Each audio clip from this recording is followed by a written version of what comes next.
Well, hello there, my loves. Welcome, welcome, fans of my show. We call you the Hoardies because I am a dragon and I hoard the community members. It's like the loosest affiliation possible. And I think it needs a little bit of work, but it is what it is for now. Anyway, it appears my French Revolution reference on Blue Sky went a little under the radar. Oh no! I've been spending a little bit more time on Blue Sky lately. I would kind of use it before as like a little bit of a mental break from other social media. Facebook often is a break for me too, but I've like recently I friended a bunch of people from the Renaissance Festival that I wasn't friends with before, and they are obviously they're like young, politically minded people, so I've seen a lot more politics shit on Facebook recently than I normally would, which is a little bit of a bummer. I'm like, yes, I want to see my friends' posts, but I don't want Facebook to become yet another political timeline for me. That's really like what Twitter has been for me for the longest time. Genuinely, like I use Twitter to keep to like stay abreast of any news, like what are people talking about. I think it's interesting to look at some of the conversations that happened on Twitter or have happened in the past, I guess. It's not really a great place lately as much for that specifically, but it's still I've followed a lot of COVID conscious people, and I think that's one of the main reasons why I'm still on Twitter. Cuz I think it's just invaluable to get direct. It's like having an RSS feed for COVID related things, kind of. So that's been nice. But Blue Sky has been pretty good. You know, since this recent major influx, it is a little bit more political than it has been, but I definitely still see plenty of, dumb shit. And the cool thing too is that you've got the different feeds that are like, I subscribe to a gardening feed. And so that's just going to be like gardening stuff. And there's like a film feed where you talk about TV and film. I guess TV feed is separate from film feed, but whatever. I just kind of looked through and followed some. So technically, you can go to a timeline feed and this is actually, I think, unique to Blue Sky. Maybe they're starting to implement it on Threads, because on Facebook you can go to a group and see like the posts from that group, but I'm not sure that there's ways to categorize or subscribe to different feeds where you're like, this is all of my crochet groups that I'm in, or like this is all of the political content that my friends have posted recently.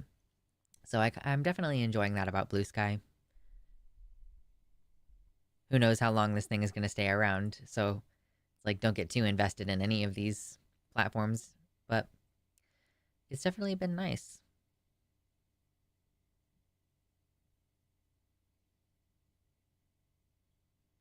If I'm being completely honest, I don't know a lot about the French Revolution, so I would also have missed that reference. Sorry, Byron. But yeah, I'm on Blue Sky. I joined Blue Sky midway through the year last year when it was still invites only. And yeah, I will say other people have been complaining that some of their posts have gotten bigots in the comments. That has not happened to me, but I also don't.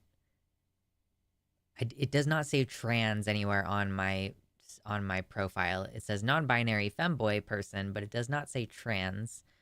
And I also don't use the word trans in my tweets very often, in my skeets very often.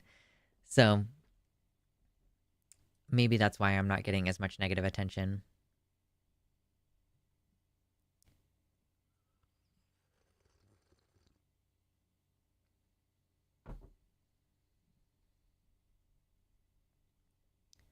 Okay, referencing the song associated with the part of the opening ceremony at the Olympics related to the French Revolution. Nice. What up, Baphomet? Oh, it's a song about how everything will be fine when we execute the aristocracy. Okay, that sounds like an interesting song. Cool, cool. By the way, I'm planning on just kind of shooting the shit for a little bit. Honestly, the news has been stressing me out, so I haven't really been paying that much attention. There's a couple things that I will talk about. Yes, we're going to talk about the federal bathroom ban, at least for a little bit. Let's see. The Supreme Court will hear the case regarding trans kids' 14th Amendment right to. I think that that's it. So we're hearing some case that has to do with whether trans kids are legally protected in seeking gender-affirming care. I think that that is predicated on a... Oh my gosh, where is the link? I think that that's predicated on the 14th Amendment, which says, like, equal protection under the law. You can't make it illegal for cis and trans kids, or you can't make it legal for cis kids, but illegal for trans kids to access puberty blockers just because one group happens to be trans and the other group happens to be cis. Like, equal protection under the law. So I think that that is going to be heard, like, as early as next week. Or, okay, so they're hearing or oral arguments is what I'm seeing. They're starting the oral arguments aspect next week. So obviously I'll give my thoughts and analysis on that. And I don't know, what else is there to talk about? What else has been going on lately?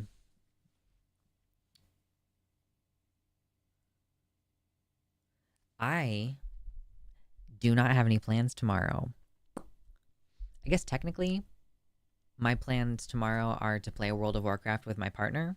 And I cook dinner on Thursdays. Oh, yeah. Okay. I cook dinner on Thursdays most of the time anyway, so I'm going to do that, and I'm going to add, like, a couple elements to it that will make it, like, a little bit more Thanksgiving-y, but I'm not doing a Thanksgiving dinner, because that's just... I would rather do it in September, and, yeah, I'm too tired, and also, the turkey is expensive. I don't want to spend a bunch of money on food. My refrigerator is full of hot sauce, so I don't really have space to put leftovers in the fridge. So, but yeah, speaking of podcasts, yeah, I did post about it in the Discord, and I posted about it on the community page. If you haven't already seen it, I have been a guest on this one podcast by this one person called Gayfesh. You may have heard of it. So it's I think basically the premise is this is Gayfesh's podcast, but he has guests over for recurring themes, recurring episodes.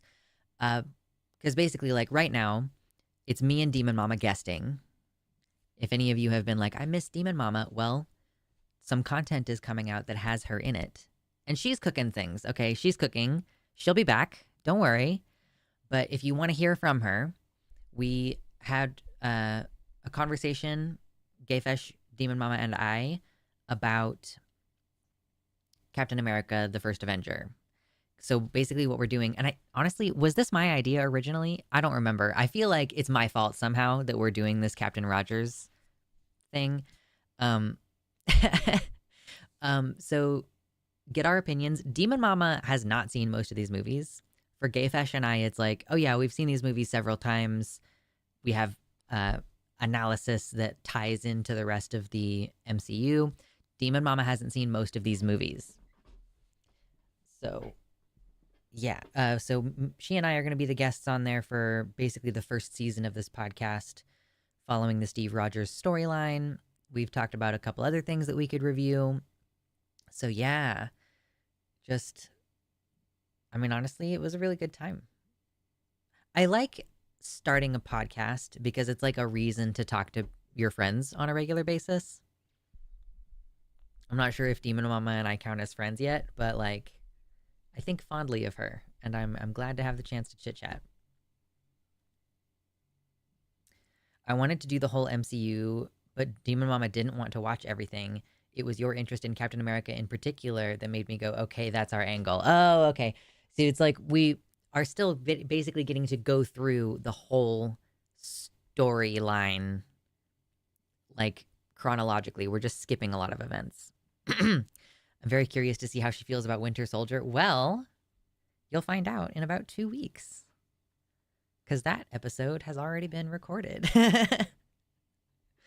So, yeah, that's been fun. It's been good. And it's nice to have multiple different... Yes, we're getting all the Avengers movies. Yes. So, and like chronologically speaking, Steve, he's the first Avenger. So even though that was not the first movie that they did, obviously they started with Iron Man. Oh, actually in a month. We release one every 2 weeks. Okay, cool. My bad. So in a month, you will find out about the Winter Soldier. Yeah, importantly, it is my fault that we are doing Steve Rogers' storyline. Yeah, so Steve, you know, chronologically, he is the first Avenger, not as far as movie sequences. So we are kind of getting to do the whole... What is this called? There's a word for this arc. I'm not referring to phase 1, phase 2, phase 3, whatever, but the arc that has to do with Thanos and the glove. I'm not a comics person. I watch just enough content to pick up some comics thing, but I forget a lot of them. Andy's Mints, thank you for the tier 1 sub. Andy says, even if I don't use the website much, I'm glad to support you and your move. Not that it means much, but hoping all goes well. I'm hoping that it goes well. I'm going to start actually like applying for places next week. I have to spend Thanksgiving weekend like getting all my income paperwork together to start applying for places. So yeah, it's about to get really real. And then how do I change my username? Andy's, I think you change your username just in the settings on the... I usually interact with the website on my computer. So if I was on my computer, I would go over here to the settings and change it in there. I'm pretty sure that's where it is.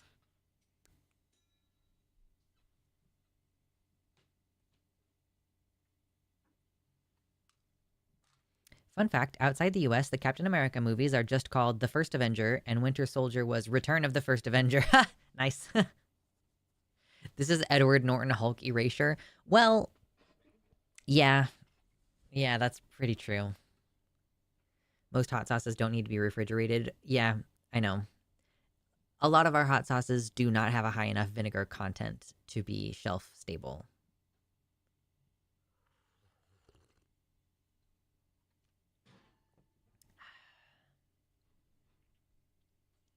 As a family, we're going to see Wicked. Nice. I do not know anything about Wicked. I actually found out recently that my partner has been listening to Wicked music on and off for longer than I've been dating him, which is like a very long time. And I never knew about it, or like maybe I've heard him listening to it, but I didn't know what it was. I've never listened to Wicked before, and I am aware that it's a book which we now own a copy of. It's got like a really weird font though, which is not friendly to moderately dyslexic people. But yeah, what were your thoughts? Sorry, Kitty Tick, you were saying, does anybody else who loves Wicked have mixed feelings about how it has affected pop culture and deepened empathy for, quote, the bad guy? Like, it was published in 1995 and made a Broadway play in 2003. 21 years later, how many movies in that genre now? Villains cast as anti-heroes almost. Um, yeah, I mean, potentially. Obviously, again, I don't know anything about it, and I didn't see the movie. I don't really know that I will. I don't know that okay, so actually,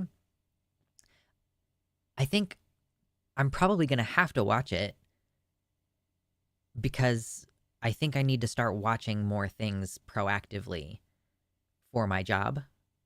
Like so that the list of videos that I want to make continues to grow. Because I'm about to get done editing the Dragon Review video, the Dragon Review like intro video that I'm working on. And I'm like, shit, what is my next video? Like what I need to like at least outline something, if not script it. Although someone on my Patreon at one point did suggest that they would enjoy videos that were like non-scripted, me just kind of picking one topic and going off about it. Like the examples that they gave were, you know, if there's a trans character in some media and I just talk about that character and like whether it's good rep or whether I liked it or whatever. And I like that conceptually. So maybe the next video needs to be just my gut feeling about something. And I'm definitely open to suggestions because, yeah, I probably should switch off and have like at least one off the cuff video come out while I'm working on the scripted content, because clearly the scripted content is going to take me some time. Although I suppose it will be easier if I have a specific movie, because this one was a little bit like, I'm just going to kind of talk about this in general. And that has also meant that I need to collect clips from a bunch of different things instead of like, oh, I can just watch this one movie and show clips from that one movie. So there's a lot of things about this project that have made it take a long time, even though it's going to be a pretty short video. So, I don't know. But anyway, I'm driving on I-70. Why are you texting and driving? Cease and desist. I insist. I can't change it. What are you trying to change it to? I can change it in the back end. I don't know why it wouldn't let you, but whatever. Are you at work right now? Because maybe... I don't know. No, you said you weren't at work today.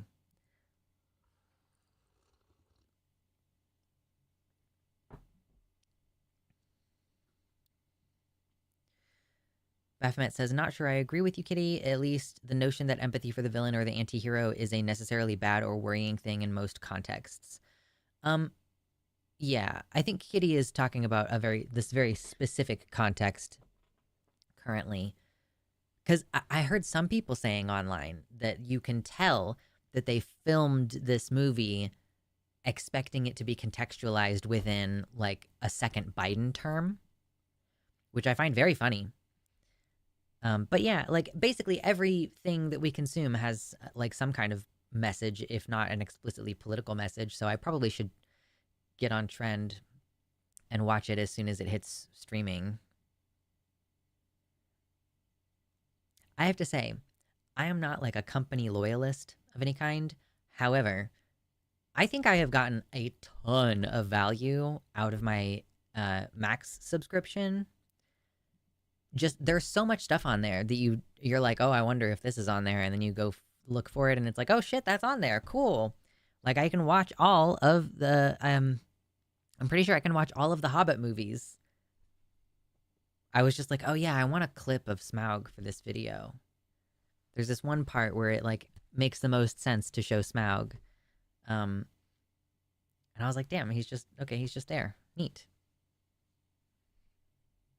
Have you watched The Penguin? No, I have not watched The Penguin. I mean, it's a mob movie, right? Basically.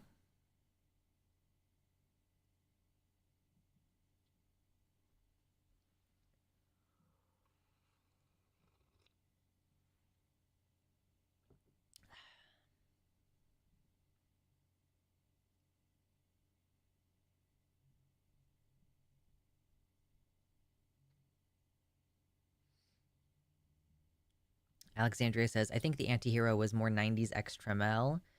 IDK, if I'd put the raise on Wicked, but I'd be interested to see someone talk about its place in the culture. Yeah, like I think that could be an interesting, like coming at it from the perspective of somebody who does not know anything about the original play. Basically, I know Idina Menzel was in it. That's what and I've heard a couple of the songs. That's it. It is a mob movie with really great performances and storytelling. Nice. Yeah. I it's so strange because my reaction to like, oh, have you seen this new thing is like, yeah, but I probably won't watch it because I don't feel like it. And now I'm like, well, shit. I guess I do have to spend some of my free time consuming media that I've never seen before. And then it's work. It's work now. Wow, I'm so scatterbrained today. I'm realizing like the Ritalin is just not hitting anymore. It's worn off. But if I wasn't explicit earlier, this show is called The Many Worlds Hypothesis, and it's just on Gayfesh's channel. So if you go to youtube.com/@gayfesh, you go here, go to Gayfesh, you do this, and then you hit the subscribe button right there. And then you go here, and you watch the video. That's what you're gonna do after stream tonight, right? There's also a trailer if you want to watch the trailer, but the episode's out. Fesh, you don't have your links in there? You can't. You can put it in there if you want to, though. I need like a list of all the commands because I wanted to ban someone recently and I couldn't remember what any of the parameters were. I think it's /permaban or /ban, I don't know. The trailer is just the episode opening without the talking after. So just watch the first episode. It was very enjoyable. We stayed pretty consistent with our stated intent of having an hour-long episode, and that may or may not remain the case as we move on to talking about the Avengers 2012.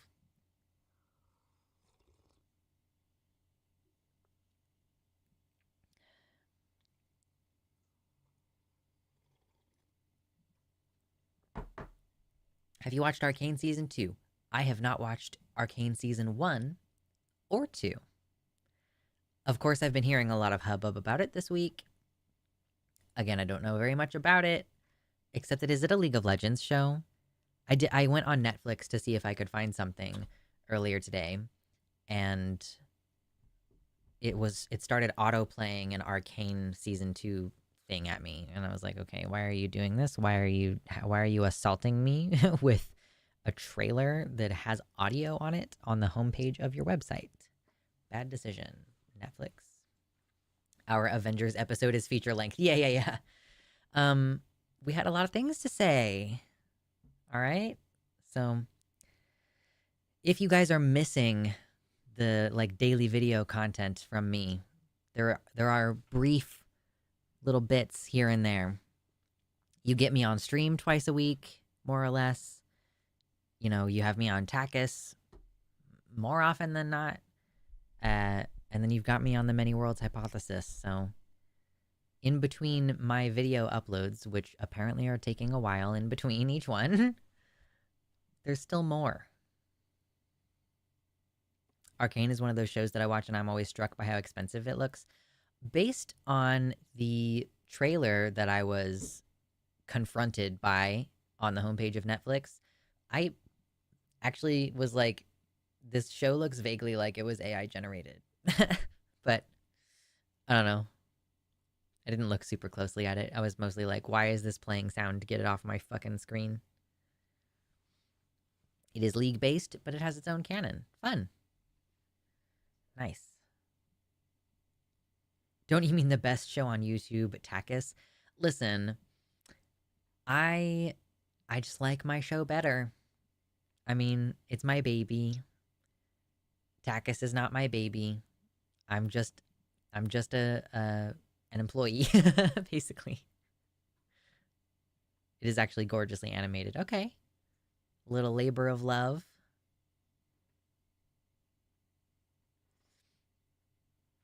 Is that what you've settled on?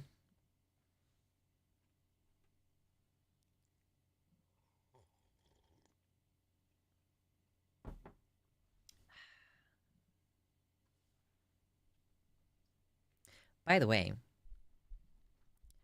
I'm seeing a worrying number of likes on the stream today. Not very much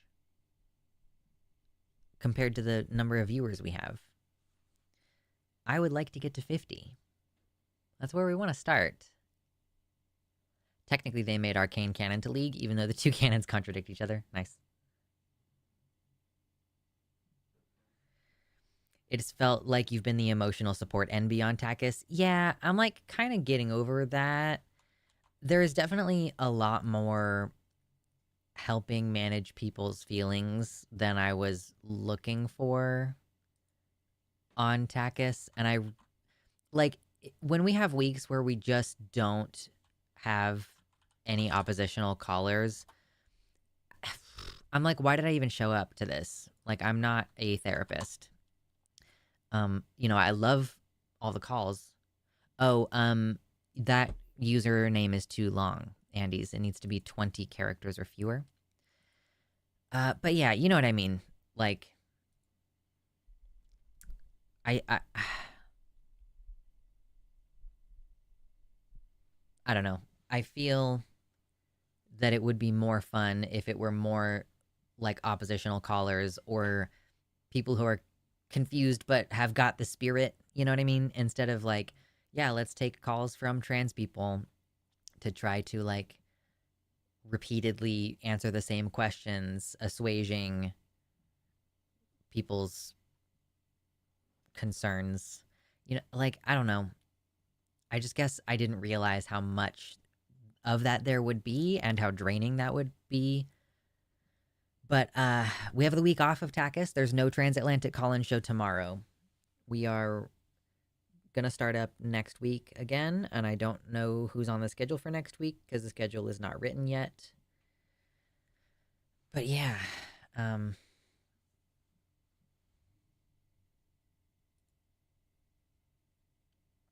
okay, that's concerning.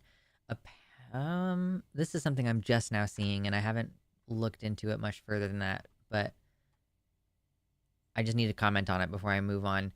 H5N1 avian influenza viruses in milk showed lower heat sensitivity than in DMEM. I don't know what DMEM is. After pasteurization, milk protected the virus, requiring higher temperatures for complete inactivation, highlighting pasteurization's limitations with milk. So that's concerning. If I ever buy milk, I only ever buy milk that is labeled ultra pasteurized, which I have to assume means that it's not just a regular pasteurization process. What does ultra pasteurized mean?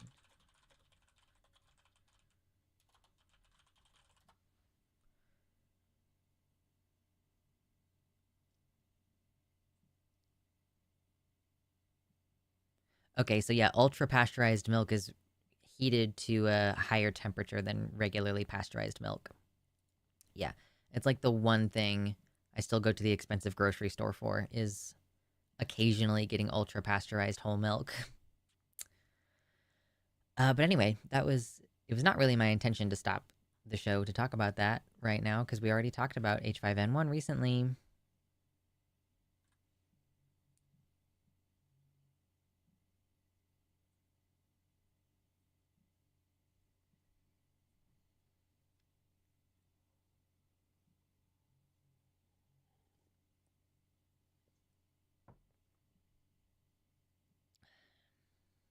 Once all the regulations are gone, words on labels will have even less meaning than they do now.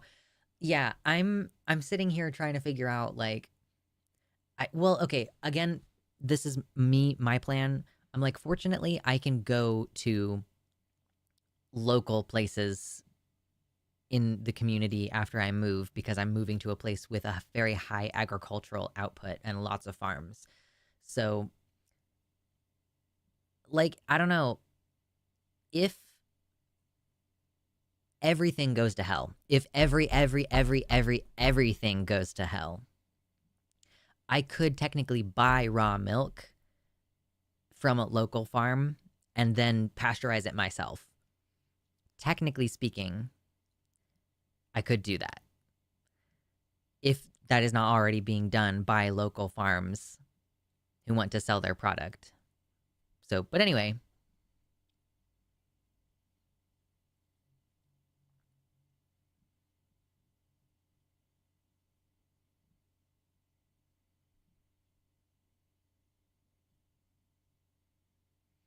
I got my updated social security card in the mail today and tried to take it to get my driver's license updated today and got outright denied. Really?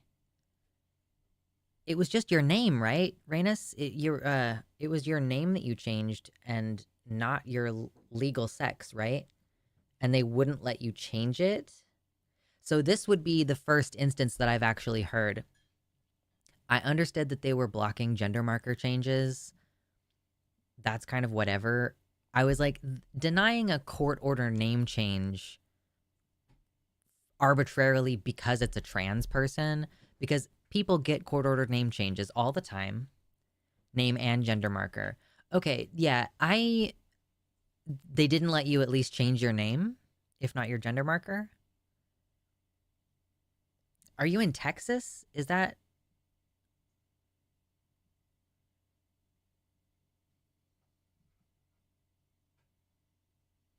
if you're in the Midwest, most of your dairy products are made pretty locally. Yes. Mike, basically the question here is if a federal governing regulatory body is no longer doing quality control on products like milk. Yeah. I mean, if I'm being honest, I'm not really sure why you tried to get your gender marker changed in Texas if you already knew that they were denying people them and putting you on a list. I personally would have just gone with the court order for my name change and would have just tried to do that. But so that it kind of doesn't surprise me that you were denied in that case. But it is, I guess, surprising that they wouldn't just honor your name change. If you were like, well, I have a court order name change, so yeah. I do kind of feel like if you go in knowing that they're denying people gender marker changes, like it would not have been that surprising to me that it's like, oh, well, now you just can't get your name changed at all. And now what do you do? Do you go to a different DMV? Like, and just avoid mentioning the name, or sorry, avoid mentioning the gender change part? I'm not sure. But, yeah, that's pretty remarkable if they're officially not, like in practice, materially not honoring name changes for people who appear to be trans.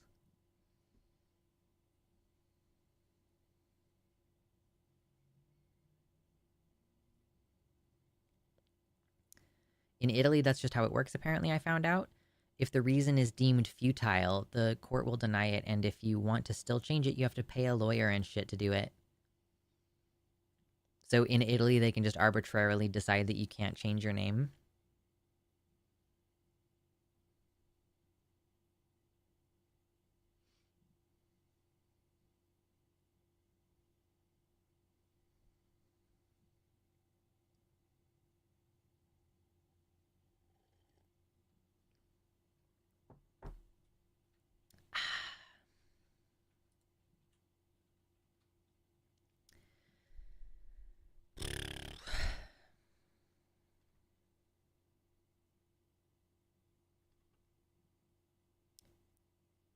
What else has been going on? Oh yeah, did any of you tell me? Did I already ask? Did any of you tell me what are your plans for Thanksgiving? Anybody going to see family? I am basically determined to not leave my house until maybe Sunday at the earliest. Like, we have a sweet potato pie that's being made this week. I am gonna do, so I have a typical dinner that I do that's chicken breast, like roasted chicken breast, a vegetable like Brussels sprouts, and then mashed potatoes. I'm not doing the mashed potatoes. I'm gonna substitute that out for stuffing, or I guess it's dressing because I'm not gonna stuff it in anything. And so our main dinner is chicken breast, Brussels sprouts, cornbread, dressing, and then I am going to do, I'm going to do deviled eggs, just because I haven't done deviled eggs in a while. And yeah, and then we'll have the sweet potato pie. And I think that's basically everything that I intend to do to make Thanksgiving even remotely noteworthy. Recently had hernia surgery, so I'm at home recovering. Nice. Good going. Rest up.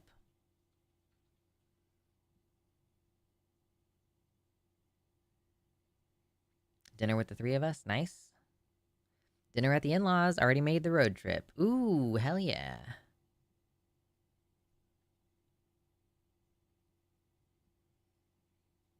Might order a pizza for Thanksgiving if my current plans don't work out. You know? See if any of my Seattle friends want to invite me over. Yeah. Dressin, say you're from Kansas without saying you're from Kansas. Listen, I am from the Great Plains / Midwest. It's moderately southern here.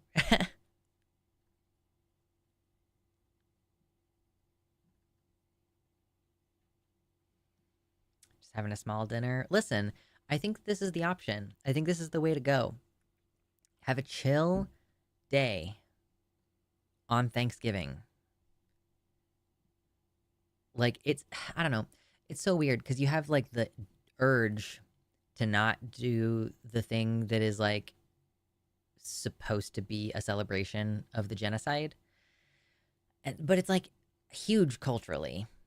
You know, it's one of the maybe up to 4 times a year that you see your family. And yeah, I mean, it's a food oriented holiday. I don't think really most people think about the whole colonialism of it all. And I don't even know, like, I mean, that was the original intention, though, right? The original intention was to celebrate, like, the success of the colonial project. And so, and it doesn't make sense to me as a harvest holiday. It makes more sense to me to do a harvest holiday during the harvest, you know, like in September. So for me, like, I would kind of like to get away, and because I don't see my family on Thanksgiving, I don't go anywhere. Like, I'm purposefully avoiding people, partially because there are so many more of them around on the holidays. Like, I went to the grocery store super early in the morning yesterday, and there were still a bunch of people there. Like, God forbid you go in the afternoon or evening to the grocery store the week of Thanksgiving. I'm not going anywhere. I'm not buying anything until the end of the weekend or next week. I call it stuffing because I stuff it in my mouth. True. Funnily enough, Halloween did start out as a harvest holiday. Yes, there are 3 harvest holidays.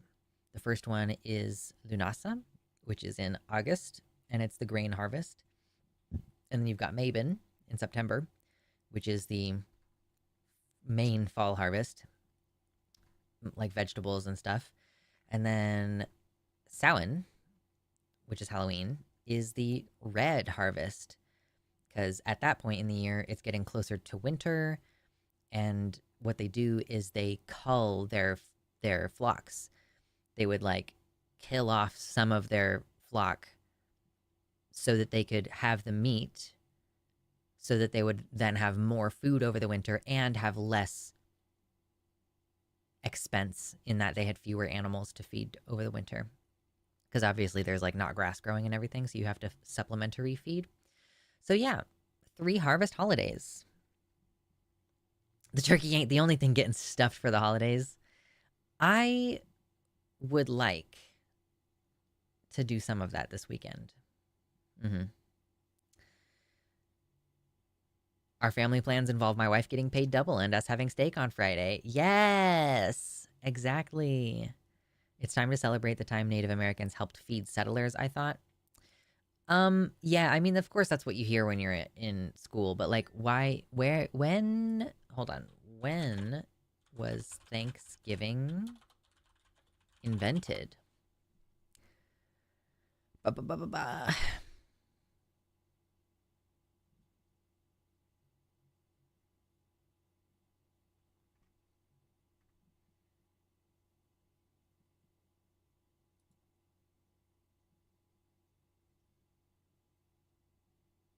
Things like cranberries also turn red during October. It takes them forever to get ripe. Yeah.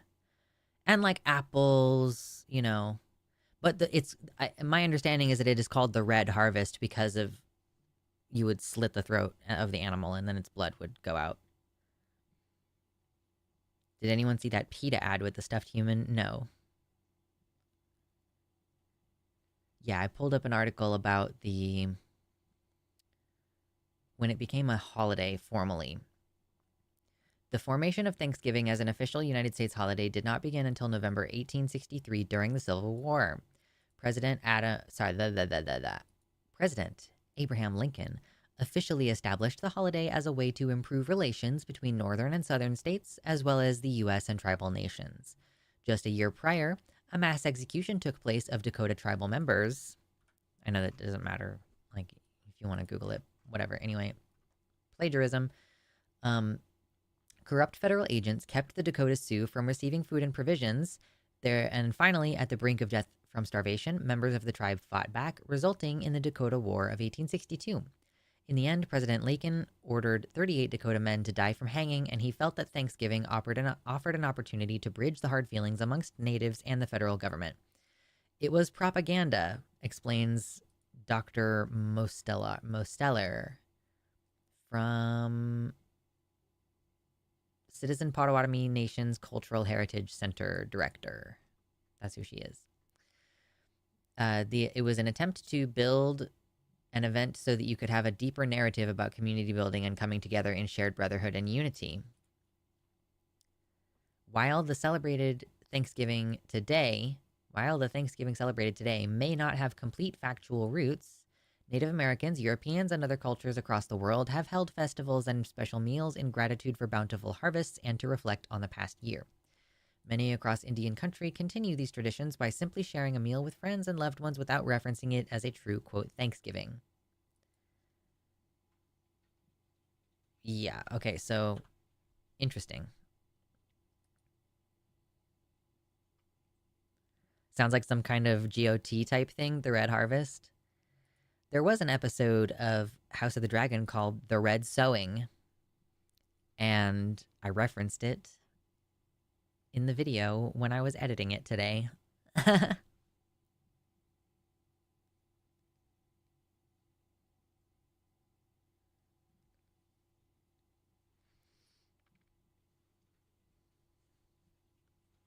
Thanksgiving apparently was very heavily lobbied for by a woman who wrote cookbooks, according to Lord Byron. Texas won't even allow a name change, at least in the context of you also seeking a gender marker change at the same time. But I would be curious what would happen if you just go up to a different DMV and you just say, I have a court order name change that I would like to put in.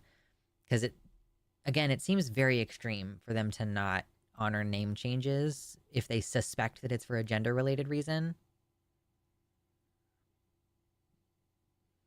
Texas won't allow a name change if it isn't for marriage in relation to your family name. I mean, I know for sure that they were doing them for gender related reasons before, because I know people who've changed their name in Texas. But is that like an exception to a law that explicitly says that it won't let you change your name if it is not for marriage? Like, there must be other like, why? I don't understand why in any place on the planet you don't have legal permission to change your own name because you fucking want to. Like, your name is something your parents gave you, and many people change their names for a number of different reasons.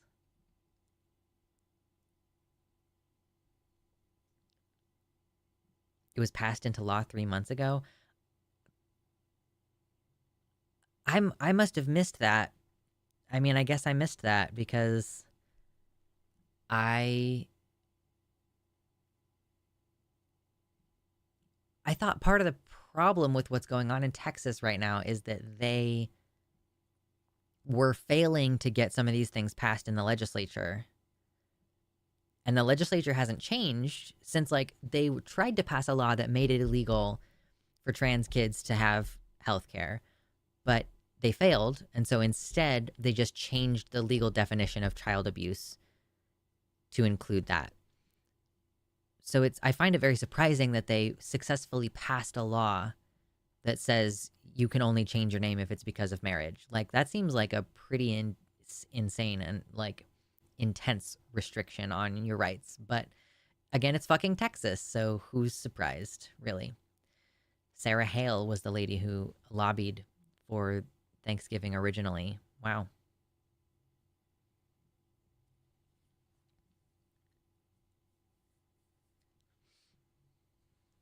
Cranberries, bogberries. Bogberries! That's what my nickname was in high school.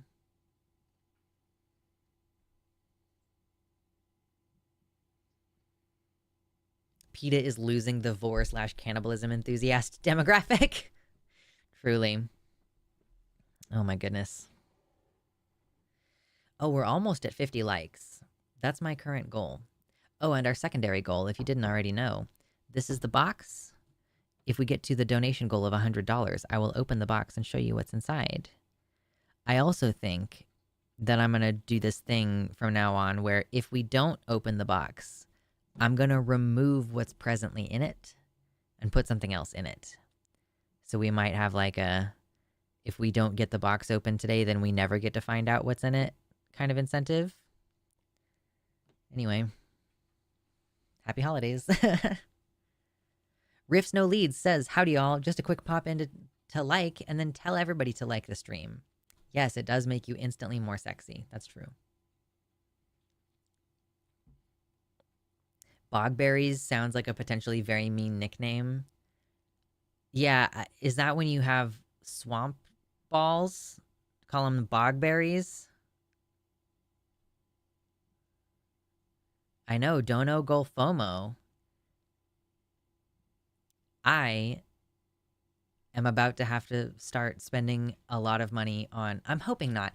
I hate this part of the process of finding a new apartment or, like, finding a new rental period where you're like, yay, I, like... In the past, I've just, like, zeroed in, applied for the apartment, and then got it. And so I'm concerned that now that I'm moving out of state, that it might be a little bit harder. I don't want to have to apply to a bunch of different places because that fucking adds up quickly. So I'm kind of like, I need to, this weekend I'm going to get pay stubs and try to formalize my income documentation because it's like, how do people, I don't know, some of these rentals are like, you have to have pay stubs from like an actual employer. And I'm like, well, I am self-employed. So how do you prefer the documentation? Do you need to look at my bank account statements? Like, can I just like provide screenshots of my payouts when I get payouts from all the different, it's like my income is so disparate and I have not been doing a good job of keeping records this year of income versus expenses. Typical Kansas question. How many people were in your graduating class? I want to say like 300, but if I'm being honest, I totally do not remember. I want to say 300 though. The part I hate about moving is the application fees can be a nightmare. Yeah, that's what I'm saying. I just, mm. Oh, but thank you, Chuck. Thank you, Chuck, for the $5 dono. I kind of missed that. I saw your comment and I just, woo, my brain did not register the $5 donation. But thank you for the super chat. I very much appreciate that. And yeah, I think it was like 300 in my graduating class.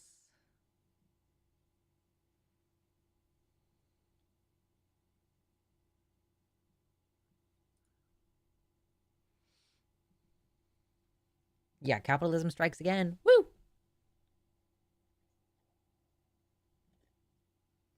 Oh, goodness.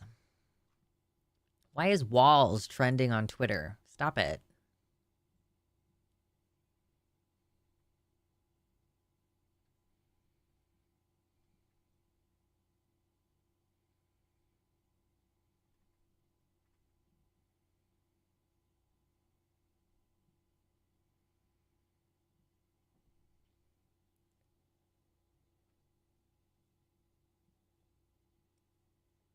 That's not small for Kansas. Oh, it's because I'm from Kansas City. That's why.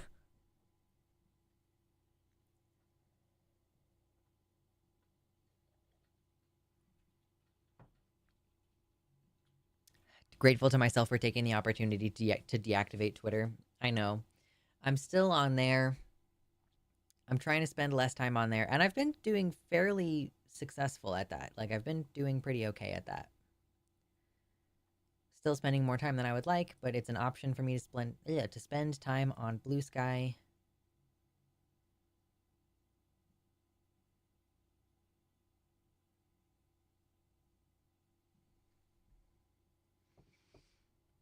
Did I miss headline news? No. No, you have not missed anything. We are still just kind of to be clear, you guys, I'm gonna talk about the news, but I'm also not gonna like. It's not gonna be like formal, you know. I'm gonna be relaxed. I'm gonna be back here. I'm gonna give my takes, and then we're gonna meander into another topic. Like I'm not gonna like, oh my god, can you believe this thing is happening? Like no, girl. We're relaxing. Stream is no longer to be stressed out for. That's not what we're here for. Ooh, speaking of stream, I've been really wanting to do more art lately, and I'm wondering if maybe I just need to incorporate that somehow into the stream stuff. Like, oh, I tried a new thing, or I'm like trying a new thing. Let's do this thing together. I don't know. I'm just like, I really want to do more physical media stuff. I'm writing now. Thank you, Melody. I appreciate you coming over here. I have had a good time on the line. I've definitely been a little bit overwhelmed with how many therapy calls we've had to do recently, but it is hopefully things will turn back to being spicy soon. I did just kind of permanently ban one of our recurrent spicy callers. So by my own doing, I'm thinning out the number of spicy calls we're taking, I guess, but would love to watch you draw. Okay, cool. I'm terrible at that.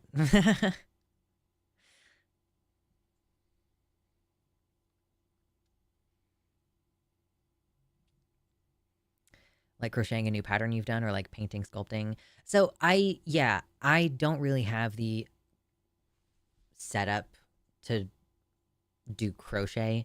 I mean, like I could sit here and crochet and then like occasionally hold it up and show you, but I do not have a camera that I can film myself just crocheting comfortably. I was thinking more along the lines of trying new things like sculpting or painting or something. But I don't know. I haven't figured it out exactly.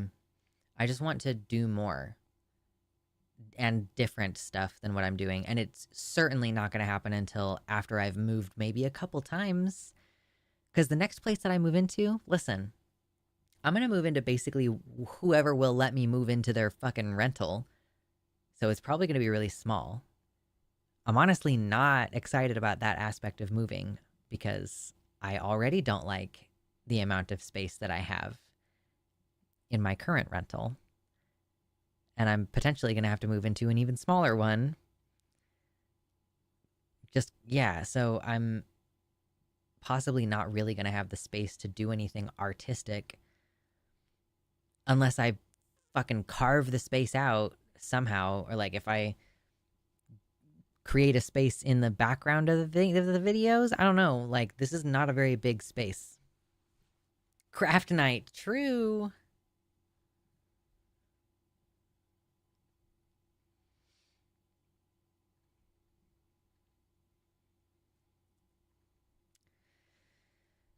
Oh man, so I'm having the argument with someone on Blue Sky. It's, I guess, not really an argument. It's more like a gentle disagreement. But it is hard for me not to just be like, "Oh, you're a terminal fucking idiot." Sometimes with some people, even on a website where I'm trying to be nicer. Cuz like someone posted about how they were like, "Oh, I'm surprised that trans women can get period symptoms. Why didn't anybody tell me this?" And there's a bunch of people in the comments who are like, "Yeah, I don't talk about my symptoms, or I at least don't describe them that way because people gaslight me about it and shut it down. And they say that they don't actually occur, basically, which I think is really fucked up. And like, for me, as a person who like has a uterus, as far as I know, for me, obviously the bleeding fucking sucks, but everything else about your period is so bad. Like, the mood swings are terrible, the like being bloated, like feeling like shit and not understanding why. Oh, mine is not monthly. So it's very random for me. So like, I understand the premise of having a period that just has all these other symptoms and not bleeding. And also, if a cis woman has had a hysterectomy but she still has ovaries, she can still have all the other symptoms. Or you could get the inside of your uterus cauterized so that it doesn't bleed anymore, but you still have all the other symptoms. So, yeah, I'm just like, obviously, trans women are experiencing something, and it seems likely that their bodies are responding to estrogen by creating these symptoms. And like, your body still can naturally produce hormones so long as you haven't had gonadectomy. So like, yeah, it makes sense that this is a thing that people can experience. So to have someone arguing with me about it, like,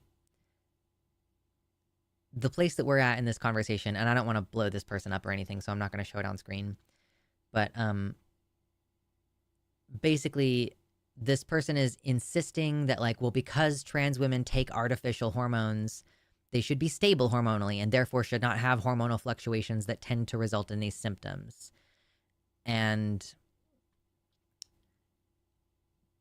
like, I just find it really frustrating. So this person has now said the amount that is naturally produced would not be significant to cause these symptoms in the absence of a medical condition. While many trans women have attested to their symptoms, doesn't mean it is PMS. As for evidence, my understanding is it has not been researched, because I said that absence of evidence does not equal evidence of absence. And like, because nobody has studied this, like, I don't think it's fair to just, I think it would be fair if you said nobody has studied this and therefore we have not substantiated it. I would also agree with that statement. But so many people experience this, and because the symptom cluster is fucking identical to those associated with menstruation or PMS or whatever the fuck you want to call it, like, I just think you're being a huge asshole if you're saying no, trans women don't get periods. Well, just because a bunch of people say they experience the exact same fucking set of symptoms, that doesn't mean that it's a period. I'm like, actually, I really would like you to go have an eyeball fuck with your biggest dildo. That's kind of how I feel about you right now. It's not a very kind way to feel about a person. So we're not responding to that thread anymore, because I think that woman is just gonna, this is a trans woman I'm arguing with. I'm just like, I don't think you're smart enough to talk to me. That's kind of how I feel at the end of a lot of arguments. When I stop arguing back, I'm like, oh, I'm trying to play chess with somebody who only knows the rules to checkers. And it's just like, I'm gonna go do something else with my time, actually. It's a flowless period. Yeah, I mean, it's like, again, if cis women who still have their ovaries but have their uterus removed experience cyclical symptoms, that's a fucking period. I just think some people don't want to accept that the human body is complicated. Quite possibly. Quite possibly. The human body is complicated. Estrogen is a hell of a drug. And like, just because you think, well, this shouldn't be happening because the hormones should be stable and whatever. Like, okay, well, but it is happening. And then she says, like, in the absence of some other medical condition, like, the hormones couldn't be causing it. It has to be a different medical condition. Like, oh, do you mean like the pre-existing medical condition of being fucking female? Like, I don't know, man. Just so stupid.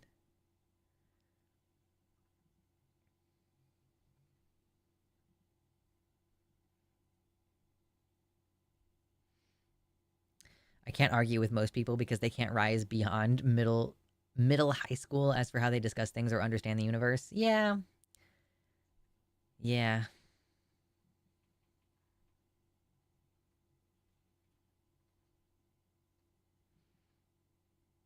Yeah, the black and white. A couple people in the YouTube chat just said the black and white thinking at the same time.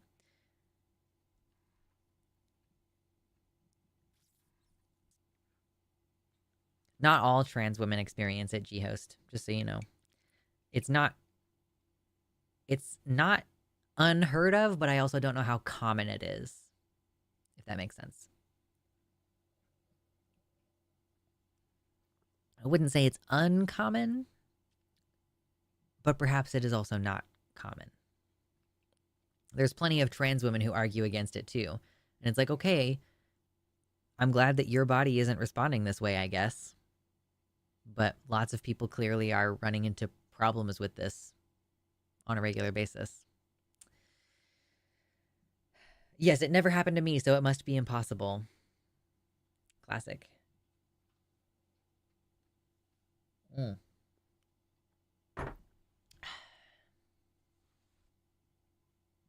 Yeah, it's true. Some cis women don't get a period at all. Did you see the regendering of the victims of Pompeii? No. I have not seen that. I'm not sure what we're talking about. Regendering?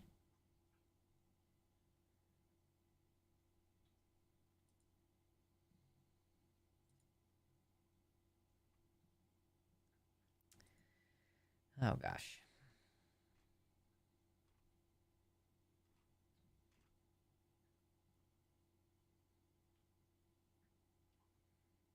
Good old survivorship bias.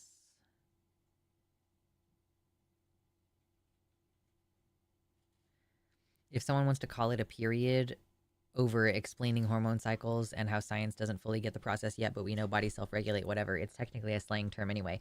That is part of what I tried to explain as well. Someone's like, well, trans women don't menstruate. I'm like, that is not what the person who you are responding to said. They said, it's a period, which is a colloquialism for the broad set of symptoms that you would be experiencing.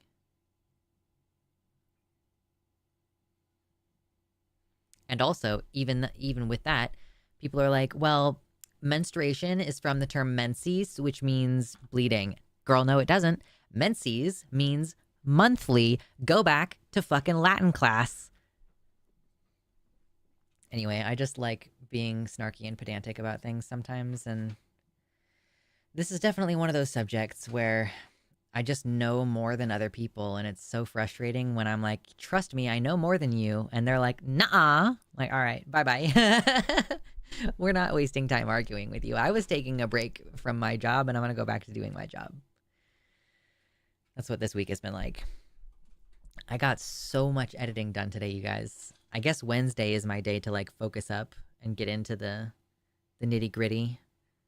I work on it otherwise, but here's the thing: I have a lot of shit to do, and I am really bad at task switching.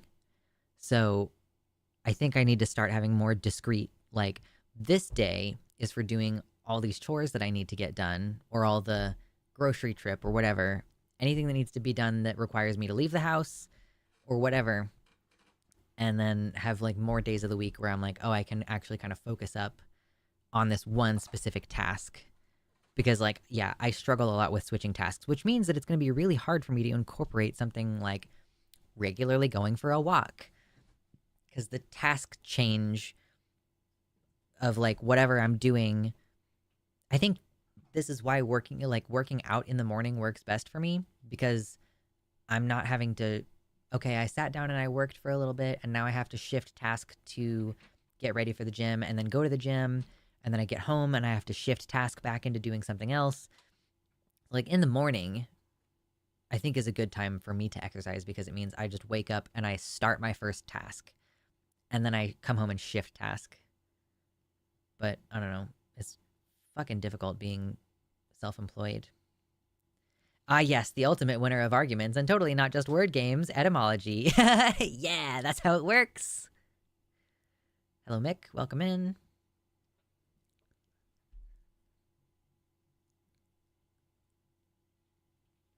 Menstruation and shedding of uterine lining specifically isn't what anyone is claiming, but intersects people who also get told that's not possible. Yeah, truly.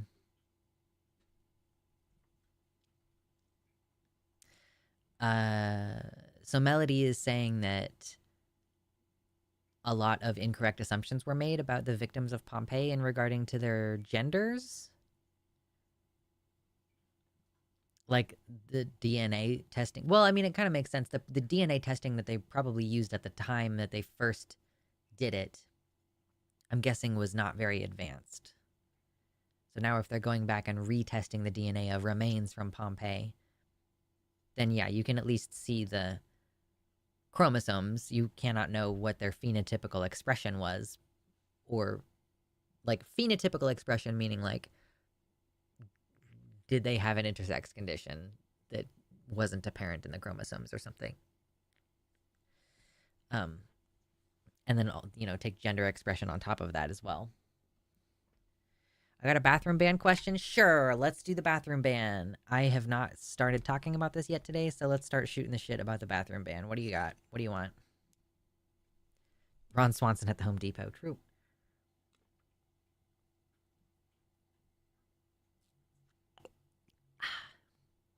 I would be shocked that there would be much in the way of usable DNA in Pompeii.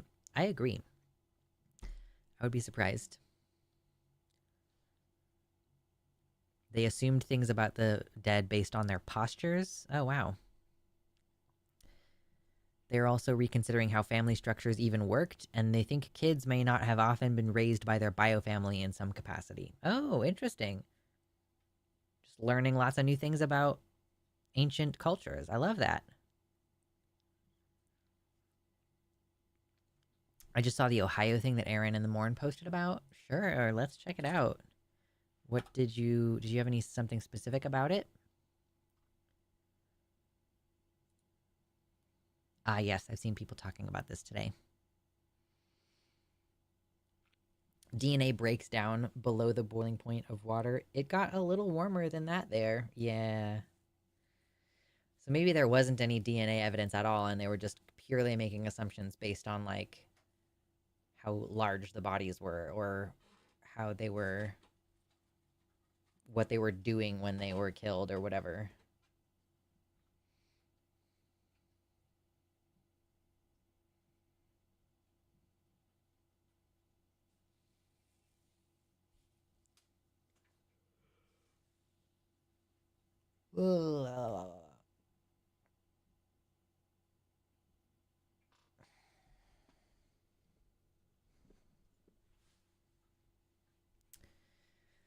Okay, so there was a bathroom ban that has been signed in Ohio, apparently. So here's the deal.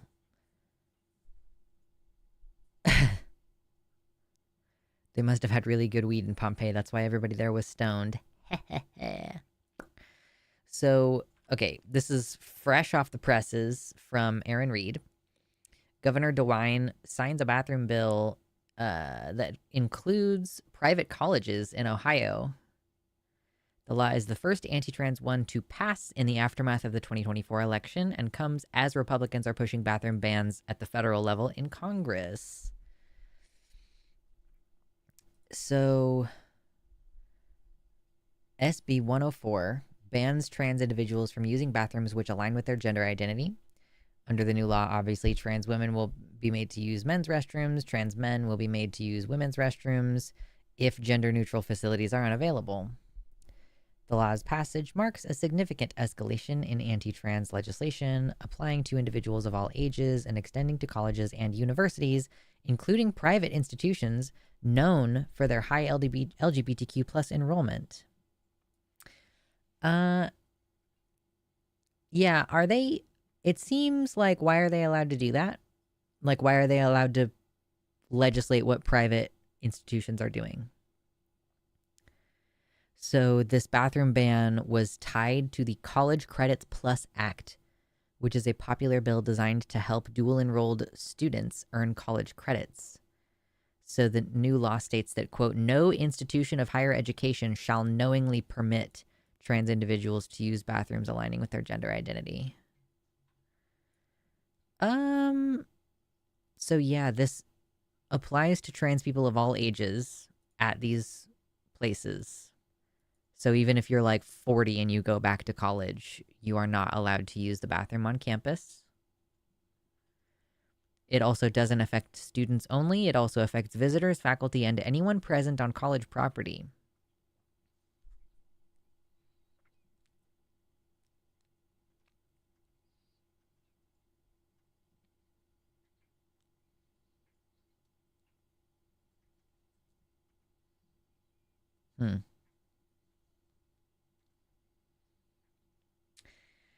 So obviously that's pretty intense.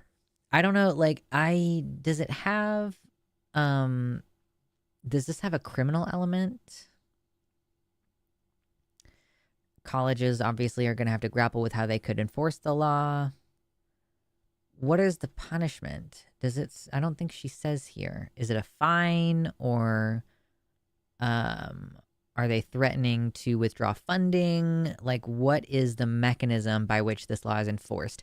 Because that's the thing about the law in Kansas. Obviously, like, I'm not allowed to use certain public restrooms in Kansas anymore, but there isn't a mechanism to enforce the law.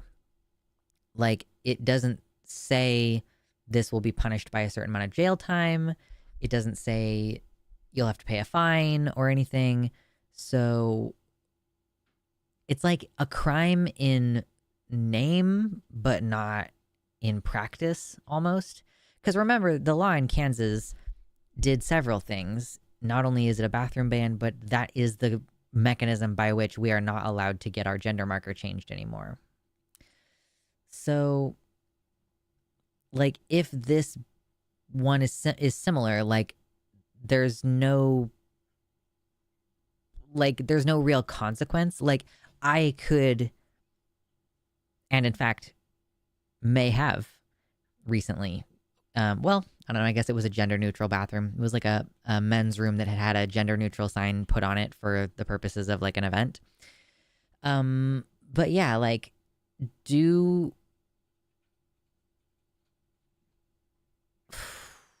obviously trans people don't want to risk interactions with the police, but is there really going to be any material, like, impact on people if they break the law? I mean, first of all, again, the enforcement of these laws is almost impossible, because how can you tell who should be in there and who shouldn't? The people who are going to be affected by this the most are cisgender women who have short hair or who are menopausal and therefore have less estrogen in their bodies. So yeah, like, on the whole, trans people, like, just mostly still continue to use the restroom that they want to, and mostly are not bothered by it when these laws pass. So I wonder in Ohio. So first of all, you asked my actual advice, Mick. I personally didn't find it that important to walk for my graduation. If it's really important to you, obviously just keeping in mind that you're going to have to navigate that. But I personally would be like, whatever. I feel like they could just mail me my my diploma. That's just me. I would say, as far as being concerned, like, yeah, if you use the bathroom on campus that you're supposed to according to your gender, then I expect you could get in trouble of whatever that means. But this article doesn't say. Who just passed what? What's up, Nadia? We are just looking at an article about how the governor of Ohio just signed a trans bathroom ban that affects all schools, including private colleges.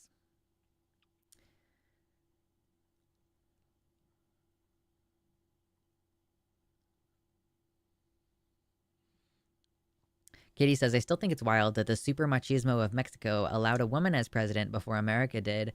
My wife keeps pressing for us to move to a safe part of Mexico because she does know Spanish, and the Mexican president just rolled out 1% 30-year mortgages. Not my worst option if things really go to shit. If you can't afford it, Kitty, honestly, you just have two houses.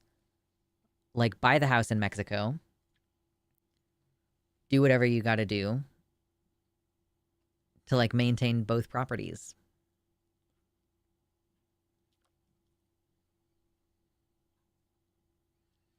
Oh, Nadia is still 60 minutes behind. Sorry. You'll get to us eventually. True, Mexico has some nice beaches. Thank God I live in the UK. We don't have any of this shit to deal with. What do you mean? I've been seeing all kinds of insane shit about anti-trans, politicians and stuff in your country. I don't know that they have asserted an outright bathroom ban yet, but it is only a matter of time. Let's be real. With your parliamentarians saying that they're going to consult with J.K. Rowling about her concerns about trans people, there's definitely going to be a bathroom ban at some point. They're going to try at least.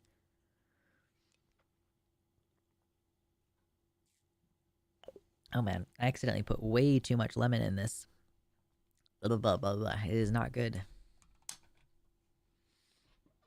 Yeah, if the US goes to shit economically, the whole world's going to follow.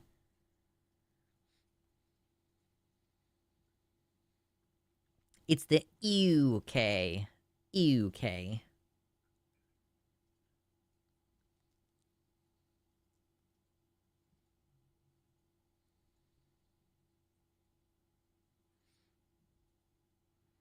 Got to get our shit together here first, and that is a serious option of having the second house in Mexico. Trump getting elected really has lit a fire under me. I'm busy with trying to get my bottoms done, and starting a business right this second is pretty hard, but I want to get the bamboo area cleared and hopefully some planted before I have surgery. We also want to own property in British Columbia if we can. Create a network to help people immigrate where they want. Yeah. Yeah, that would be awesome.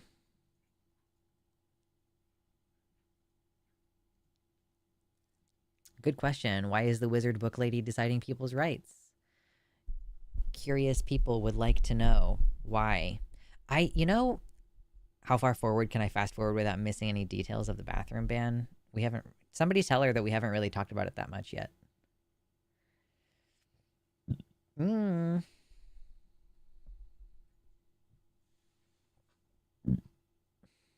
Excuse me. I was just about to say, before I got distracted, that I think I need to have two slightly different setups. One for my stream setup where I can sit and be relaxed. Because right now I'm relaxed and I'm way the fuck down here. Because typically when I stream, I sit up properly and I use proper posture and stuff.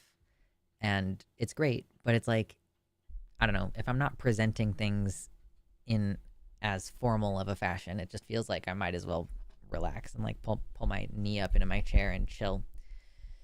So, but then I also have to have the setup for filming the videos. But filming the videos happens way less often than streaming. So, Wizard Book Lady is a huge point of money for the UK. They don't have nearly as many billionaires as we do.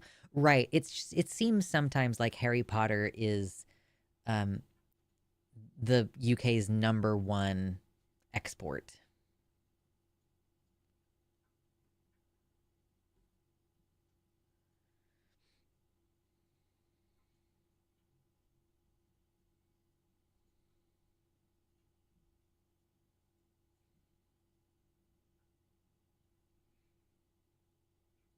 Yeah, J.K. Rowling commands the attention of a cult. It's not good.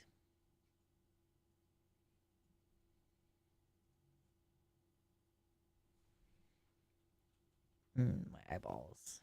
Just joined. You look super comfy today. Yeah, I was cold. I was very cold, so I was like, let me put on like this fluffy jacket.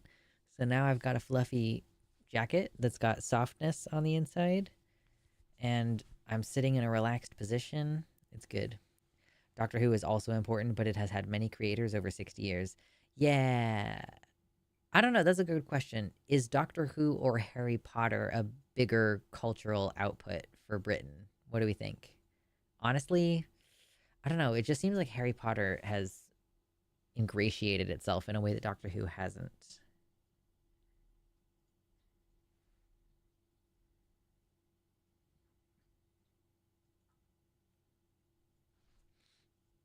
I've started to dislike Harry Potter because of her transphobia. I mean, there are a lot of reasons to dislike Harry Potter. Some of them are that it's bad, and also that it's not good. So,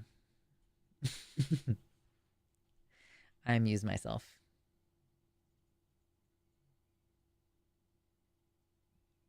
My fiance needs that jacket. She'd never take it off. It's so nice. The only thing that sucks is like, who wants to have a plunging neckline for something you're going to wear in the winter? You just kind of have to put a scarf in here and like arrange it just so to like cover up that area.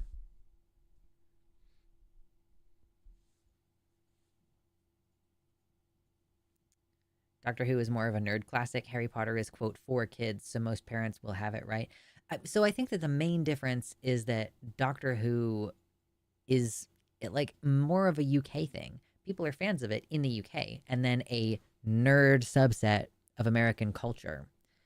But I think Harry Potter hit so many kids internationally, and it has more of like a cultural impact that's lasting versus like Doctor Who. You know, I used to be a really big fan of Doctor Who. I don't care to watch it anymore. I don't fucking like it. Like, I don't know. I stopped watching during the Capaldi run. Like after Capaldi's first season, I just went, I don't like this show anymore, and I stopped watching, and I haven't gotten back into it. But Harry Potter, like, there's still phrases from it that I think about, you know. I don't know. I just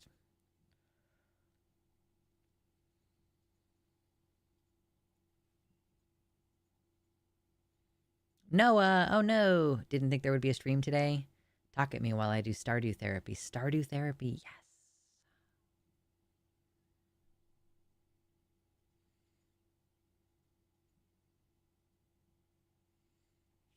I think I missed that T4 Beasts fan 444. I didn't see the Age of Autism and its stance on trans people. I missed that one.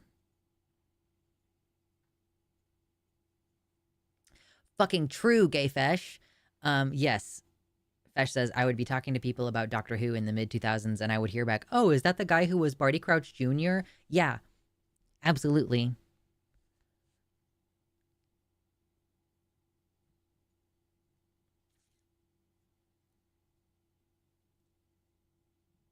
Imagine thinking of David Tennant as Barty Crouch first.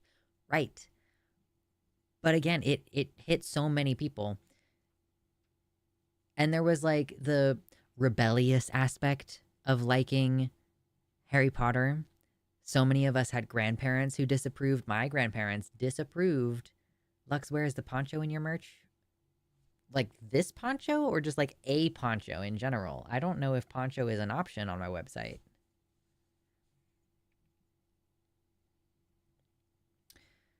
Um, yeah, because Christians didn't like it yet. So I think that that's part of what engendered a lot of excitement about Harry Potter because not only did a lot of kids identify with it, but it was something that you weren't supposed to read. Your grandparents didn't like that you read it. Your parents asked you to please leave the book at home for Christmas.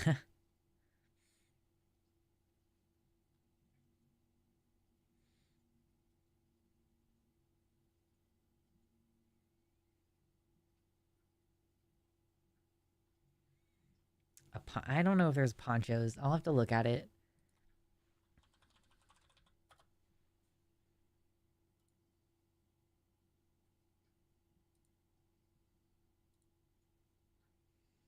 Do I even have the option to put a poncho in my merch store? How much do you actually make off your merch? Not a huge amount of money, TBH. Like, I think the one of the biggest disparities might be like $10 on a hoodie or something. Um, I don't make a huge amount of profit. It's good passive income, obviously, but yeah, I don't know that it's like appreciable. Yeah, I'm not like only making well pennies on the dollar. I don't know. Yeah, I make usually between $5 to $10 on each sale, something like that.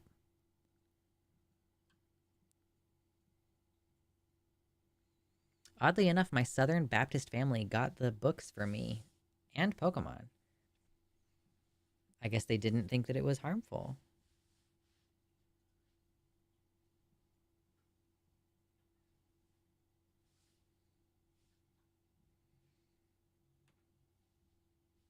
Witchcraft is of the devil, and every good Christian child knows this, having been taught at the knee of their parents. Yeah, no good Christians would ever watch Harry Potter or read Harry Potter.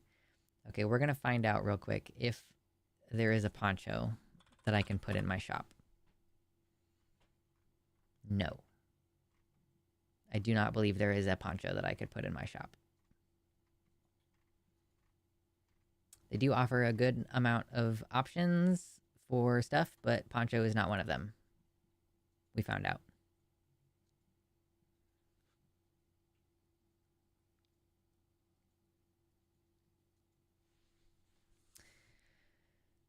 Oh man, being raised fucking Mormon sounds crazy. Kitty says, my only evidence that my dad doesn't really believe in Mormonism is that he had a weird rule with my mom that she was not allowed to censor what we kids read. She could control movies and other media, but books were free reign. It felt like he was leaving the door open for us kids if we wanted out. I think he loves my mom and she's simply too far gone. Mm-hmm. Yeah, that's difficult. I have a couple ponchos. They're so comfy. Are ponchos, they just like, it's open on the bottom and flappy and it just like slides over your head? What's the bathroom ban news? Are Dems rolling over so hard, so fast that a federal bathroom ban is going to land before Inauguration Day? Rewinding hurts. Thank you, Nadia, for the $5 super chat. So I think that basically a ban is being proposed. I mostly just kind of like picked something to put in the title of the show, but there was like a bathroom ban in Ohio that we talked about a little bit, obviously. Um, as far as the federal bathroom ban, thank you. I feel very cozy. I feel like I should crochet myself like a moss hoodie. That seems like something I should do for myself. Federal bathroom ban. Basically, they're proposing it or talking about proposing it.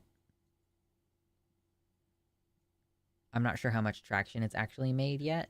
I'm looking for a link on the most recent news.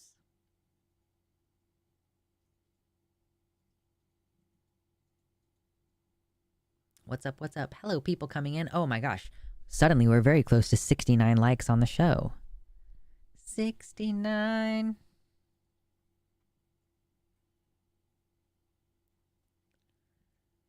So yeah, obviously we've got the news about Mike Johnson saying that Sarah McBride is not allowed to use female restrooms, and any other trans person is not allowed to use female restrooms on Capitol Hill. Where is the most recent news? I need the most recent. Okay, 13 hours ago. What is this?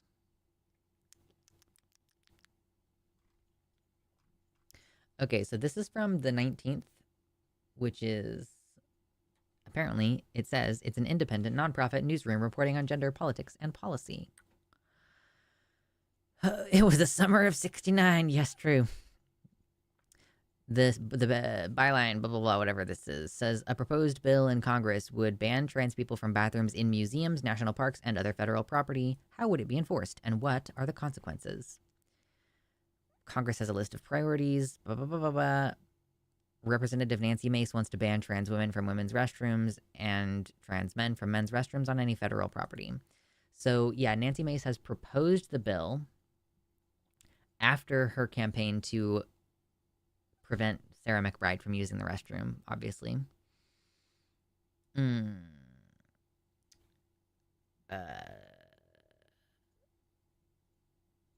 After House Speaker Mike Johnson announced a rule that effectively matched her initial proposal, Mace expanded her proposed bill to restrict the ability of all trans Americans to use restrooms, locker rooms, or changing rooms on federal property across the country. If passed into law, how would such a bill be enforced, and what would be the consequences?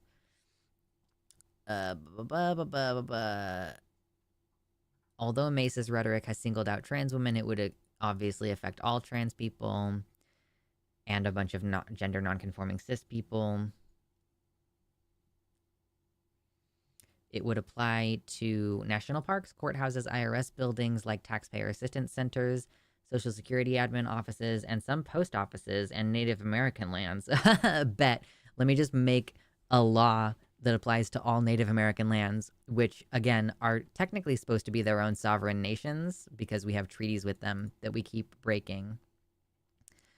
I agree. Sean's video on Harry Potter was super good. I also really enjoyed his recent video about Stellar Blade. I don't care about that video game, but it was still a very good video.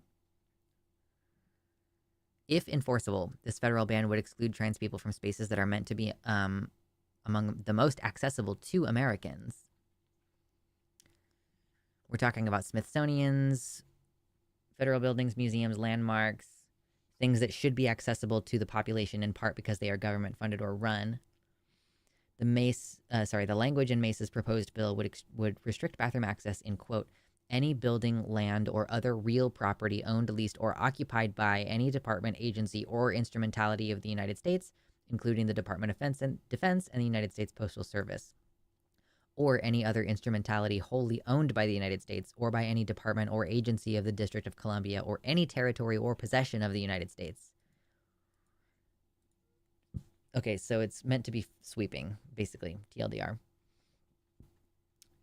This analysis says that Mace's bill is unlikely to advance until the new Congress is sworn in this January, since the Senate is currently adjourned until December 2nd, and members are preoccupied with major defense and agricultural measures. When and if this bill comes into play, it would have to overcome a potential filibuster by Senate Democrats, despite Republicans holding a majority in each chamber. It is also unclear how much support Mace holds for this bill amongst Republicans themselves. So, yeah, there's also no details in the proposal about how these would be enforced. Her office did not respond to a request for comment. So, again, they write these laws nebulously so that they can, they don't really care about charging you for something specific or fining you a specific amount of money. They just want to have legal license to have you arrested and removed, and then held in jail, potentially. which is, that's one of the reasons why this is kind of scary, is because it's like, well, you're just creating a situation where a police officer is going to accost and assault me, more or less. Um, what's up, Zypation?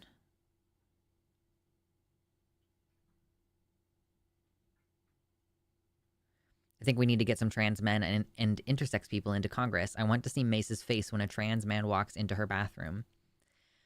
You know, I don't think that trans men should put themselves at risk, but I do think that it would be interesting to see what happens, because I'm sure that there are trans male staffers. So if they go and like use the bathroom and Nancy Mace is like, blah, blah, blah, like, I don't know. We don't want to increase the chances of getting in, if you pass, just keep using the fucking bathroom that you've been using, obviously.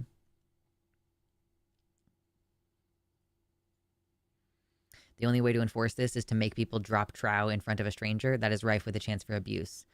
Well, okay, so the way to enforce this, Padfoot Sam, is to establish a federal biological sex thing and then have that dominate all the state laws. Because I do think that they are talking about potentially doing that, talking about potentially trying to write a law that strictly defines biological sex as that which you were assigned at birth, which they would try to say, well, your state ID doesn't count if you have changed your,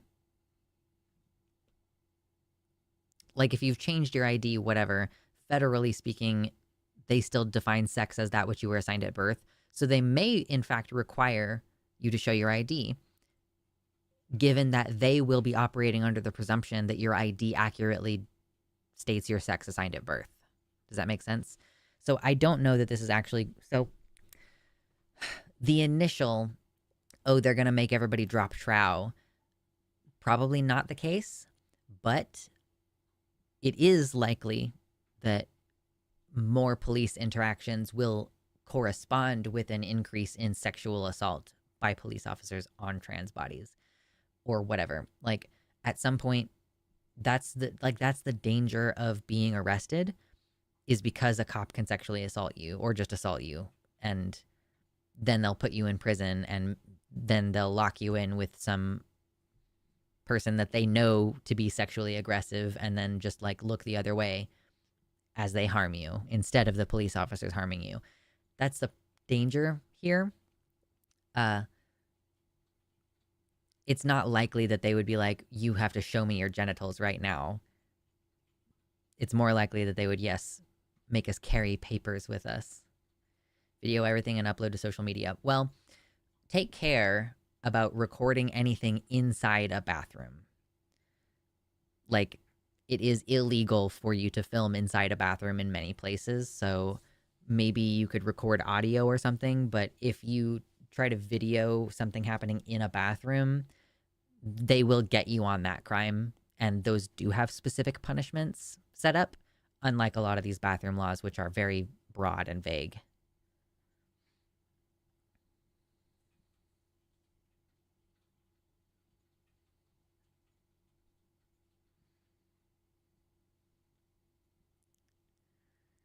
How many years in prison for the bathroom ban? Yeah, see, that's the problem, is that there doesn't seem to be an explicit punishment associated with it.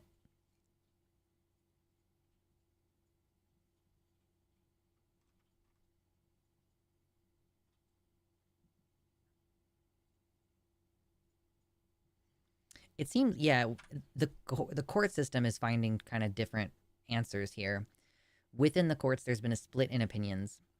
Last year, the 11th U.S. Circuit Court of Appeals upheld a Florida policy banning trans students from using bathrooms that match their gender. However, in 2021, the Supreme Court handed a win to trans advocates by keeping in place a fourth U.S.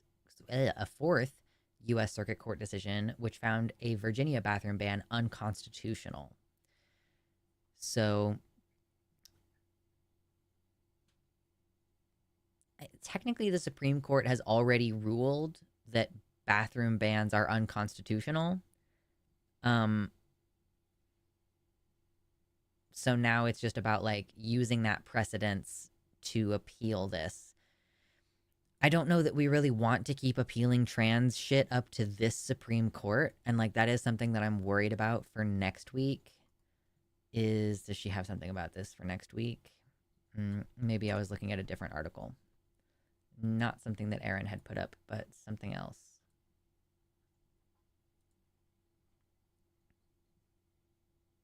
I'd be surprised if they don't label violators of the ban as sex offenders. I think you're not wrong in that impulse, Mira. Again, I'm not sure what they are going to actually do, but that has been on the table in the past. There was a law being considered in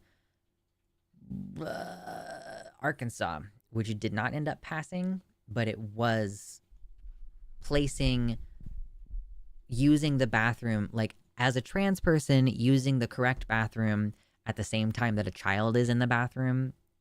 It created a punishment that would make that act equivalent to physically sexually assaulting a child. So like they clearly have attempted to do that. And we discussed that that was of major concern at the same time as in Florida, they were proposing bringing back or like basically loosening the requirements to get the death penalty. And it was basically like, you can tie these things together. It's not a slippery slope. You want to put you want to put trans people on a sex offender registry and say that us using the bathroom at the same time that a child is in there. And that includes situation where you're sitting there taking a shit and then a kid comes in and washes their hands and leaves while you've been sitting there taking a shit the whole time. That being a sex crime tantamount to harming a child, and then trying to make sex crimes get the death penalty. Like, we can see what's happening here. Yes, and then Project 2025 itself equating trans people as being porn and therefore sex offenders.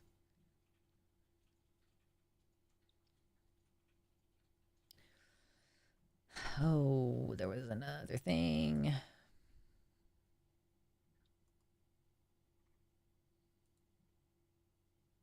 Oh, I already had this article open, apparently. I'm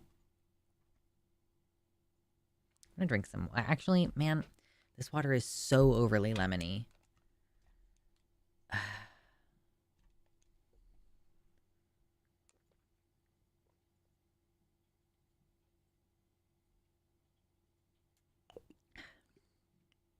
Man, that was a little bit less lemony. I wonder if it all had settled to the bottom before. And so I was just getting like a concentrated dose.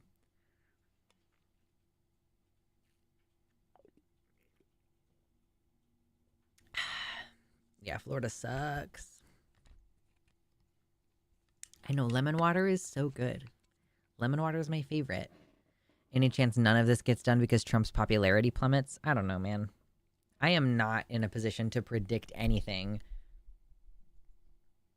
I thought that I had a handle on what was going on here. Born in Kansas, now live in Florida. Mira, get the fuck out of there. Lemony Snicket's series of unfortunate sips. That is exactly what occurred.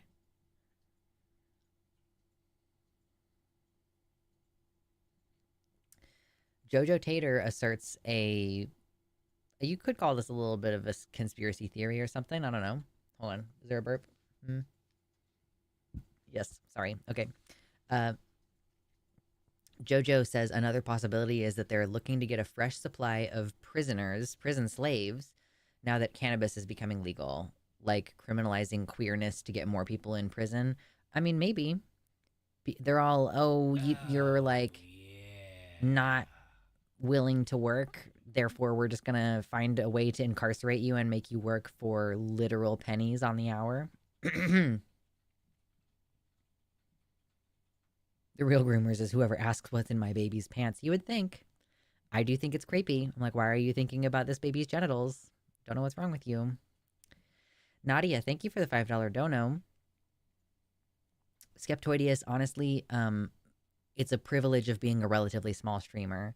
It is, you definitely get to a point where it's like kind of difficult to address a lot of the, I'm already at a point where I skim most of it, but I don't even necessarily read everything, not even mentioning the whole, am I going to respond to every comment? Um, excuse me, but Nadia says, thank you for the $5 donos. Enforcing by surveilling/stalking targets versus clocking and area patrols, voiding sex offender status from sodomy convictions is already near impossible. Interesting. I did not know that. Uh, of course, I know that there are a lot of sodomy laws still on the books, but I wasn't sure if they were still being used in that way. But it's really difficult. It's like you can have done something inappropriate like many, many years ago. And when you broke the law, the rule was you're on the sex offender list for a certain period of time. And then the law can change later to now you're on the sex offender list indefinitely for like something that you did when you were 19. And now you're like in your 40s and you're like, I'm still on the sex offender list for something like sodomy. It's so fucking weird.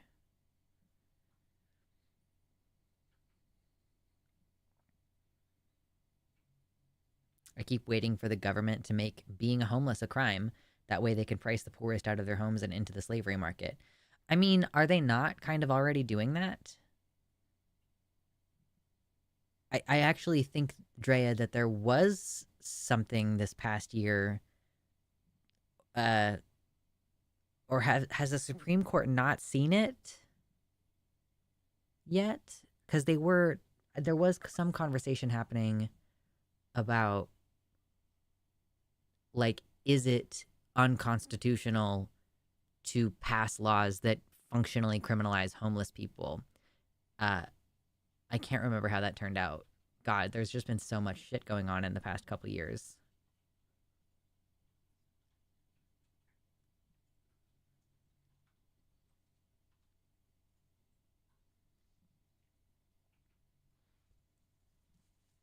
The 2028 Harris campaign, Reversing Fast Judgments Act. Good Lord, I saw. First of all, she's on vacation in Hawaii, which is great. We love that for her. Um, uh, but she also is saying, like, I heard that she told her political team to keep her political options open. So potentially she could run for governor of California. Potentially she could try to run for fucking president again in 2028. Um, a ban on public camping. Yes.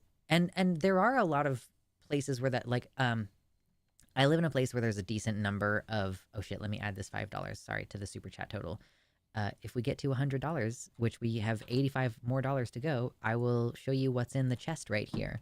If we don't get to that goal today, I'm going to remove what's currently in the chest, and it won't be in there next time. So you only have one chance to find out.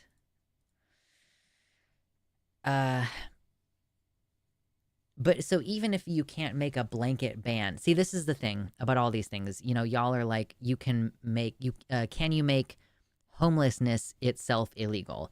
No, generally speaking, but you can make it illegal to loiter or to sleep in public. Or, guys, you know that, like, a lot of homeless people get slapped with sex offender charges for pissing outside. You can get a sex offender charge for that. Public exposure, or yeah, indecent exposure in a public place. And if there's a kid around, boom, that's indecent exposure to a minor. And if you don't have a place to live, and most businesses will not let you use the restroom unless you are a paying customer. So they find all these other ways to criminalize stuff. And that is kind of the direction that they're going with the trans stuff too. But yeah, parks that close at 11 p.m. There are signs at a lot of parks that I have been to that say, like, no camping. And then if you do want to go camping, well, guess what? You have to go pay for a spot to camp at a campground. Even if you're just trying to put up a tent, like, public land such as parks, they will have rules like that where police will come harass you if you sit on the park bench for too long.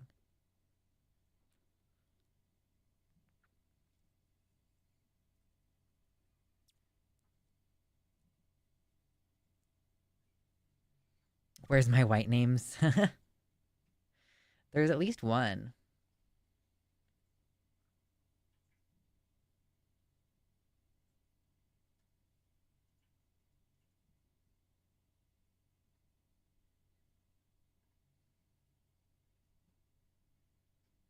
In my town in Florida, they put bars across the middle of park benches so people can't sleep on them. Well, a great bit of advice is that most of the time those are not welded on. So if a person had a handy dandy wrench or a handy dandy impact drill with the appropriate size socket, well, it would be pretty quick and easy to remove one. If someone had a high vis vest on and a clipboard, perhaps a person could even remove one of those bars on the bench in the middle of the day in broad daylight and probably not be accosted. So I got harassed by cops for, quote, peeing in a bush near a bus stop. I hadn't even done it.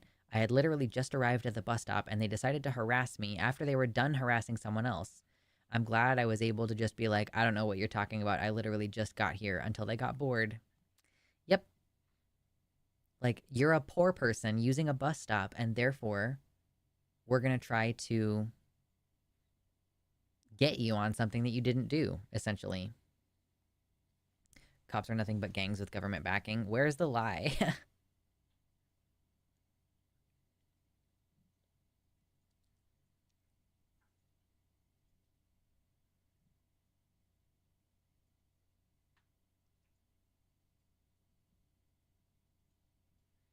Banksy recommends the high-vis vest and a painting mask as urban camouflage. There you go. Jimsy, welcome in. Haven't been to a stream since I discovered our new perpetual hellscape. Well, we're ready to go. We're along for the ride. I used to have the cops harass me all the time for sitting on a park bench after 10 p.m. They always said they'd give me a ticket, and I told them to do it then. They never did. Yeah, because it's not about actually enforcing a law. It's about harassing poor people. Or people they perceive to be poor. Like, surely a rich person would be at home at 10 p.m. Like, maybe some of us just like being out at night. New York City ripped out all the benches and closed up all the restrooms from the subway stations. It looks super dumpy compared to before whatever happened in the 70s. I have seen in subway stations, they now have these, like, leaning bars against the wall where it's, like, a slightly tilted, like, leaning post, like a butt thing for you to lean on, which is also super unfriendly to disabled people who might have to use public transit, or old people who maybe would like to sit down while they wait for their train. I'm 100% a night owl. I know. I kind of... A rich person can just afford to pay all the fines. Well, that's true too, right? Because if you're... Maybe that was part of the thing for Skeptoideus. Skeptoideus was like, look, if you're going to punish me, it's just a fucking fine. I'll pay the ticket. I don't fucking care. But yeah, I'm 100% a night owl. I miss the whole 2 to 3 a.m. walking through Walmart. That was kind of my jam back in the day when I was a young warthog. Now I'm old, but I still like the idea of late at night. It's just quiet, you know? It's chill. Early mornings, though, early mornings are pretty good, too.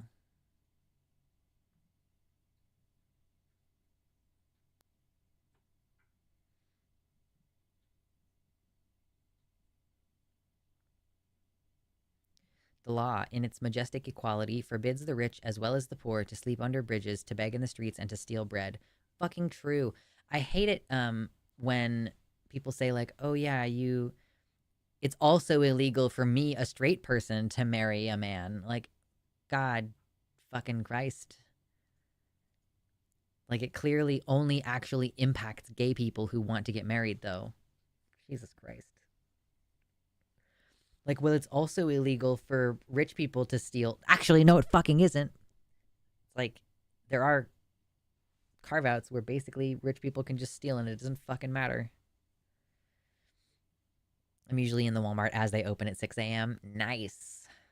Nice. I think I might be about to become a 5 a.m. wake up and go hiking person, or a 5 a.m. wake up and go hunting person. We've already done it. We woke up at like 5:30 a couple times to go fishing earlier this summer. It's cooling down now, so maybe we could potentially go in the middle of the day instead of at fucking sunrise. But yeah, rich people steal all the time. Taco Bell at 2 a.m. and walking around Walmart at 3 a.m. Yes. Skeptoides, did you ever do it with Heelys? Did you ever sneakily Heely around the Walmart at 3 a.m.?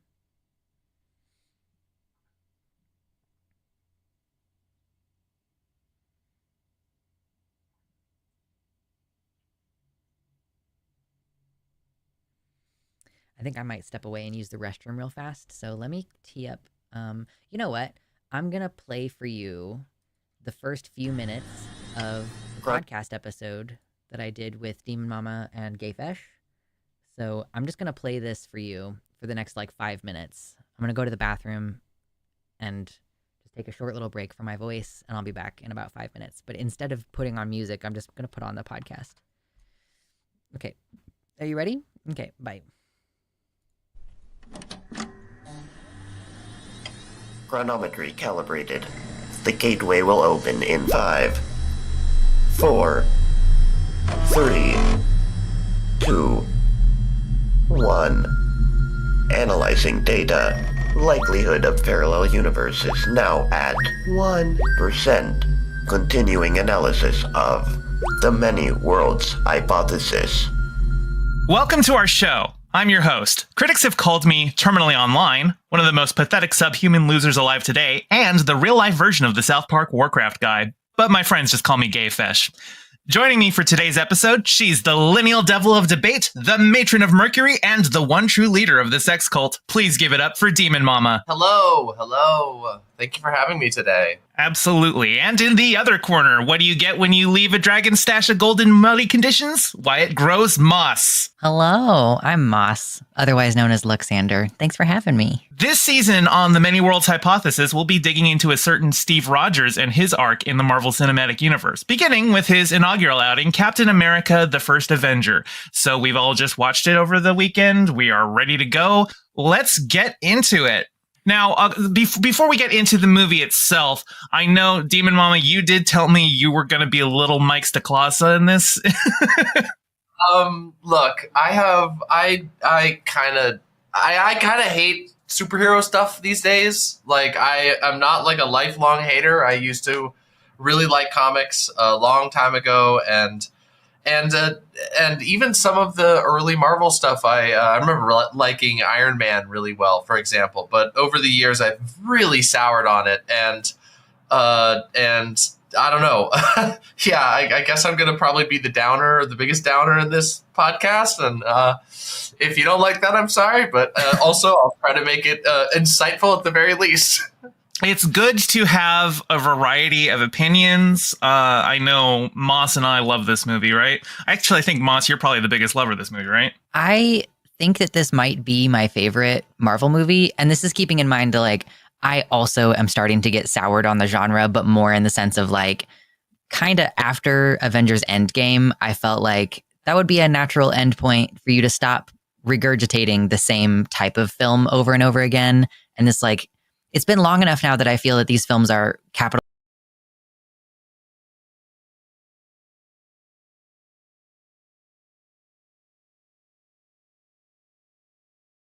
Oh my gosh, did that not pick me up? I hit the unmute button.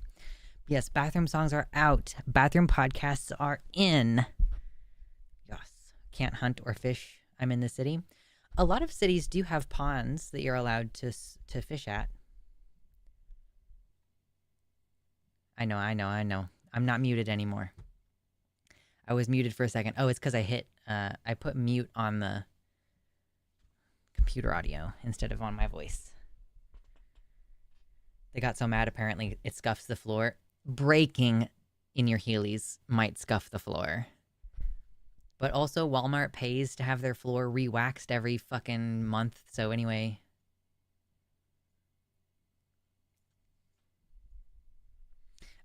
What's up, Uncomfy? I am immensely late, which I've decided means I am immeasurably fashionable. Truly. Okay, what was it we were gonna get into? I had some. Oh yeah, I was gonna get into the. I was gonna read this article about the SCOTUS, the Supreme Court, and how they're gonna be like. This person says that they're gonna be hearing oral arguments about the trans kids getting healthcare thing. So that's. I don't know when they're gonna put a decision down, but it seems like maybe sooner than expected. Josie Caballero was saying that you probably wouldn't see the results of that particular case until June, which seems like a really long time.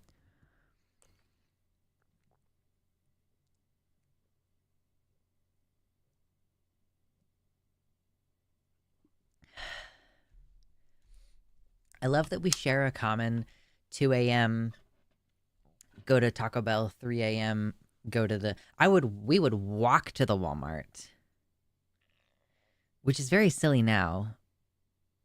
I'm pretty sure, yeah, we would like walk to the Walmart. It was not the shortest walk. And then we would walk around inside the Walmart for a while and sneaky Heelys. If you're not familiar, Heelys are like a shoe that has a wheel on the heel. So you like do this and you put your 2 feet in front of each other, and that's how you go on. You're like on 2 wheels. It's a lot of fun. Hail hydrate, truly. Okay. I'm 100% just like ready to become a relaxed stream person. Like let's go all the way back here in my chair. It feels like I practically should just have a fucking beanbag chair. Except that I wouldn't be able to sit at my desk then. Ow. Owie.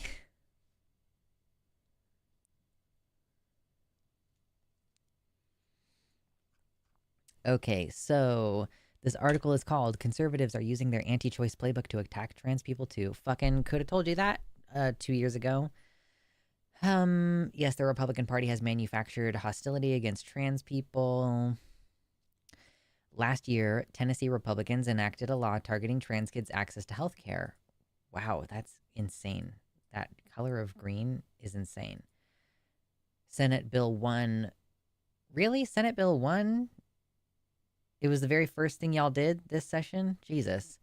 Senate Bill 1 bans medical providers. Or it was last year's Senate, whatever. Anyway,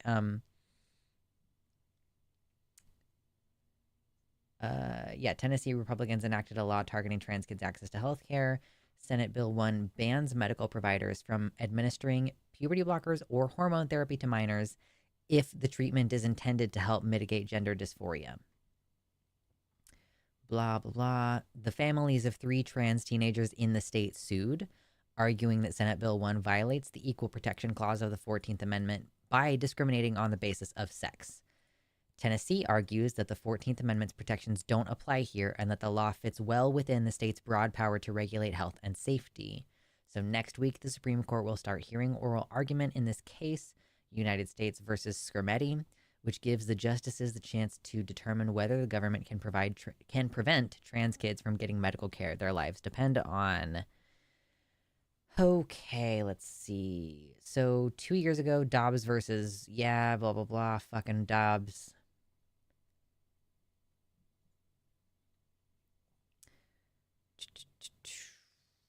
Tennessee is defending its ban on gender-affirming care with the same kind of arguments that were used in Dobbs.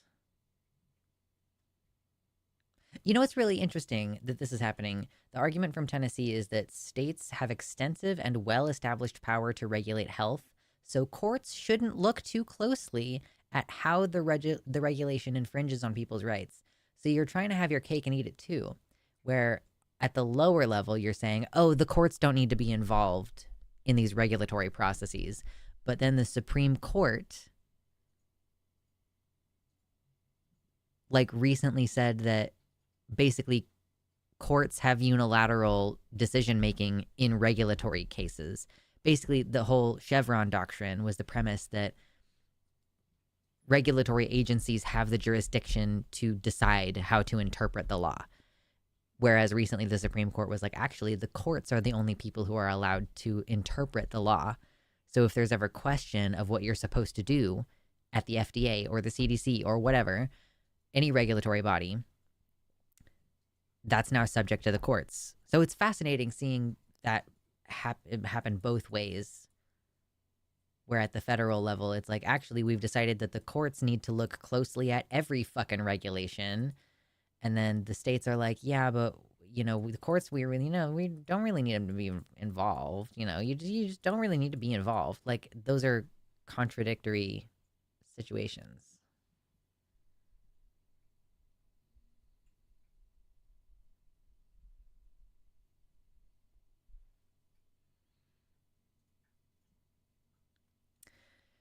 Blah, blah, blah, blah, blah. Scrimetti and Dobbs are similar because both cases feature conservative attorneys arguing that the Constitution's protections don't apply. And in both cases, conservatives are using the regulation of a medical procedure to target a particular group of people in a way that circumscribes their autonomy, worsens their quality of life, and renders them unequal under the law. Yeah, of fucking course. Tennessee literally, we were just talking about this. Tennessee argues that Senate Bill 1 does not trigger the Constitution's equality protections because it doesn't make a sex-based classification. It applies to everyone. Making same-sex marriage isn't illegal because it applies to everyone. Oh my god. Thank you, Zypation, so much for the tier 1 sub gifted to Jimsy. Jimsy, enjoy your dicks and other custom emojis. That's the main thing. Oh, I guess it's worth mentioning. I feel like I should plug in the middle of stream more often, but sometimes people leave the stream if you plug. So anyway, plugs, $5 subscription on YouTube memberships or on my website gets you access to a cool color name and custom emojis. Okay? And a bunch of other benefits, especially for the members. Membership is like the same as Patreon. You get a bunch of other shit. Anyway, I'm done. But thank you, Zypation. That was really generous. Thank you. Okay, that brings us up to $20. If we get 80 more dollars before the end of the stream, I will open this majestic chest right here, and we will find out what's inside.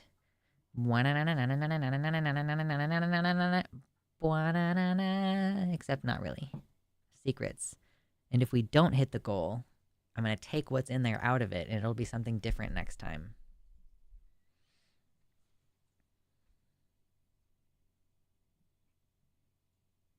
Sounds like the BS logic my Tennessee father uses, right? Majestic. I don't know. Let's find out, Andes. Yeah, it fits.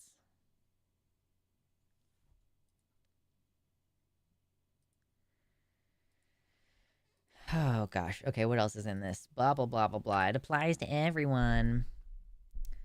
State Attorney General Jonathan Scrimetti wrote in a filing that nobody under 18 in Tennessee can obtain puberty blockers, hormones, or surgery for the prohibited purposes. Thus, the law treats boys and girls equally, he says.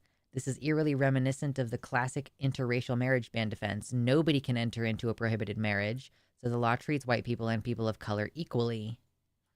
Just like yesteryear, today's bans are plainly rooted in prejudice, and lawmakers who pretend otherwise are asking courts to play along. Oh, so that is actually a much clearer argument that I did not think of.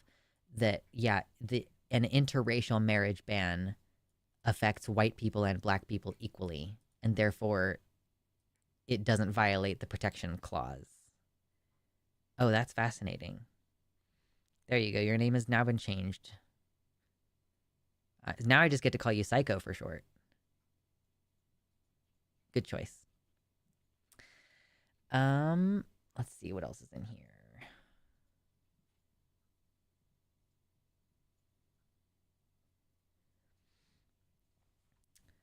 Prominent conservative... Oh, hold on. Excuse me. Prominent conservative advocacy group Alliance Defending Freedom also argues in an amicus brief that a law's references to sex do not mean it classifies by sex. particularly in the medical context where biological difference may affect may affect the risks and benefits of a given medical treatment.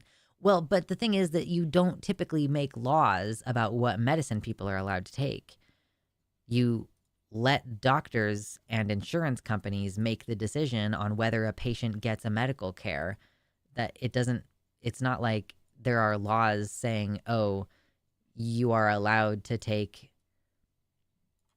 Ozempic but not metformin. I don't fucking know. Like females are allowed to take one and males have to take the other. Like there aren't really laws in place that do that. So it's strange that they're like defending their right to do that. It's like, well, you never do this for anything else. It's not like illegal to prescribe cis men birth control. It's just like typically we don't do that because it doesn't work on them in the way that is intended. And that's again between the like doctors and their patients and the insurance companies who are constantly butting themselves into that situation.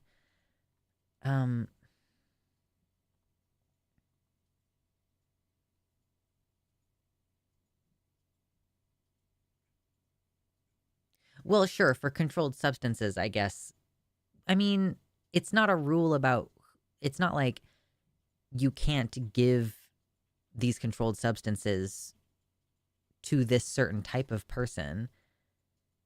Controlled substances are like, the laws are more around like how much you're allowed to dispense at one time, or sometimes there is stuff like you must see the patient in person before you can give this prescription.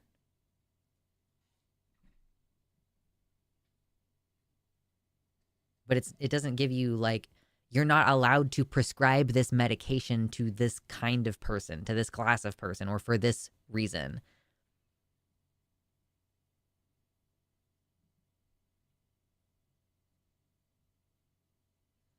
For opiates, the restrictions are not about who is prescribed it, but why they were prescribed it. Yeah. So it's like maybe for certain conditions you're allowed to prescribe opiates and for others you're not. Like after surgery you can provide opiates, but if it's for a chronic condition, opiates are more limited. Like that kind of stuff makes sense.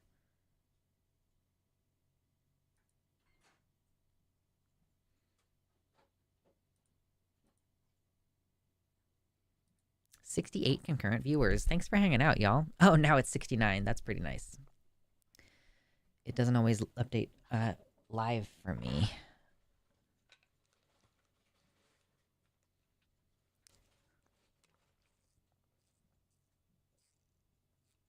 I need more salt. I keep drinking water and it's not sinking in. I'm gonna get more salt in me today.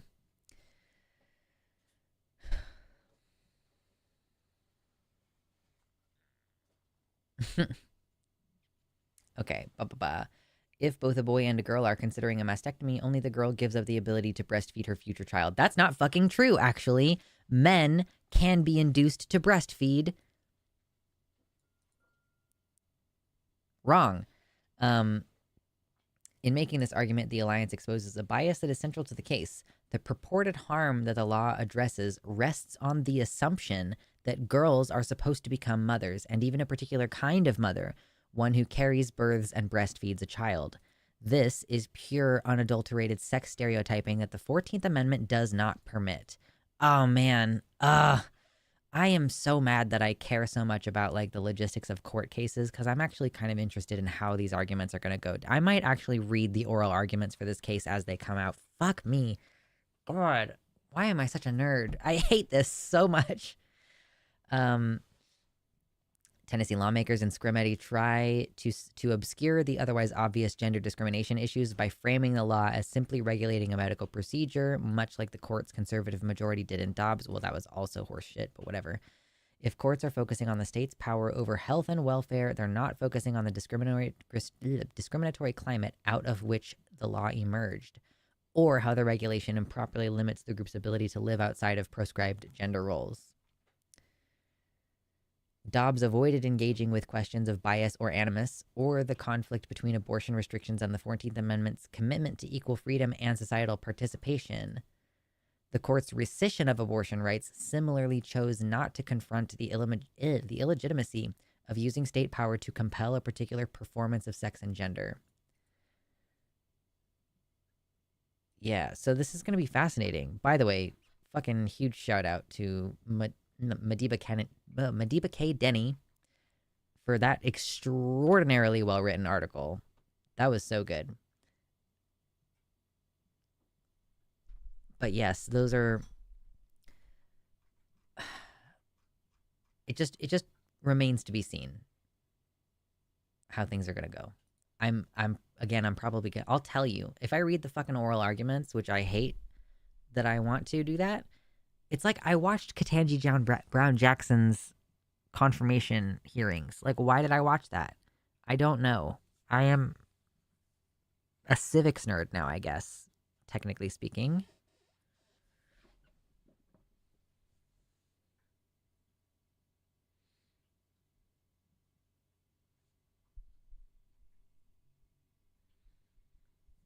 Ironic of my dad to have an objection to me changing the way I was created when he got he got a vasectomy. Yeah. God wants you to pump out fully charged, fully loaded loads every time. Every sperm is sacred. Every sperm is good. Every sperm is needed in your neighborhood.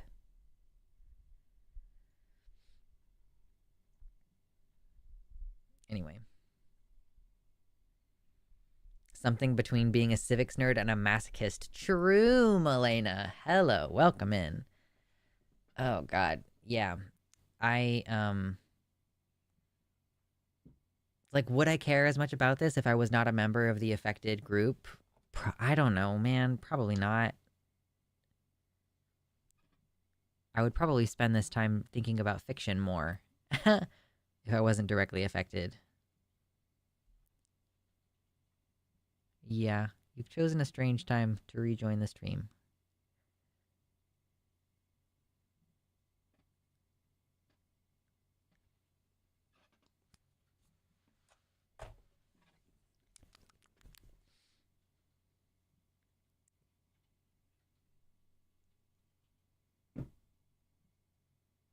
God sifts through every load to pick his favorite. It creeps me out.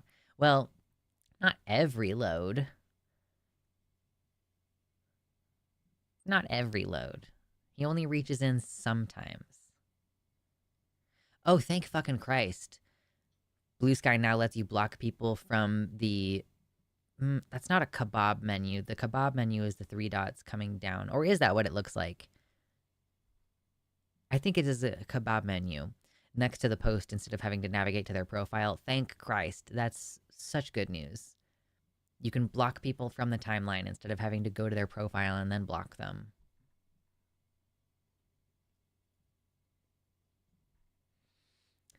The court doesn't care whether their decision makes sense. I know. It's fucking annoying. It's an ellipsis menu. Yeah, if it's going sideways, it's a dot dot dot. But if it's up and down like this, it's called a kebab menu. Meatball button. They need to make add to list part of it as well. Yeah. I know I'm on your starter pack, Gayfesh. I'm like, I looked and I didn't see that I was on any other starter packs, but I just have so many new follows recently. So many. Crazy. On Blue Sky, if that wasn't clear for anybody listening, by the way. Oh, gosh. Tomorrow is the day for thank.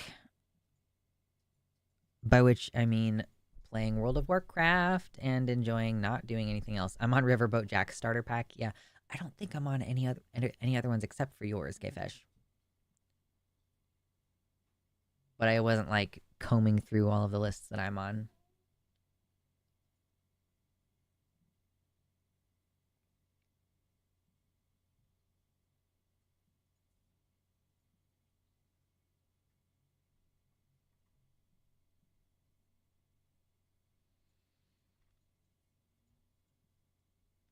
I have become a person who looks forward to snow, which is very disturbing to me.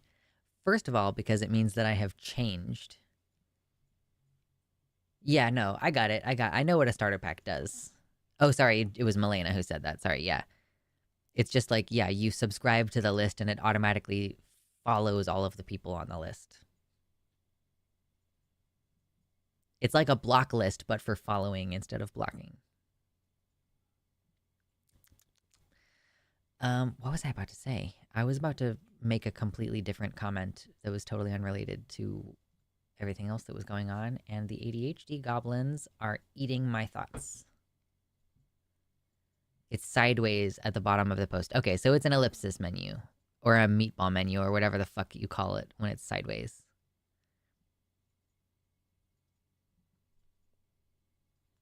I am on Riverboat Jack's starter pack as well. Okay, well, that would make sense. Cool. I'm glad. Riverboat Jack is cool.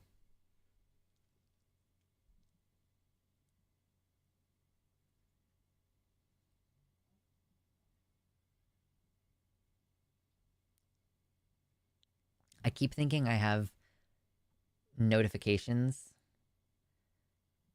and then I navigate to the notifications bar on Blue Sky, and it's just like 1,000,000 more people followed you. I'm like, all right, cool, great. I care much more about the replies. Tomorrow might be the day. Ooh, Skeptoideus makes a very good point here. Tomorrow might be the day of Thanksgiving, but this week is the week of Transgiving.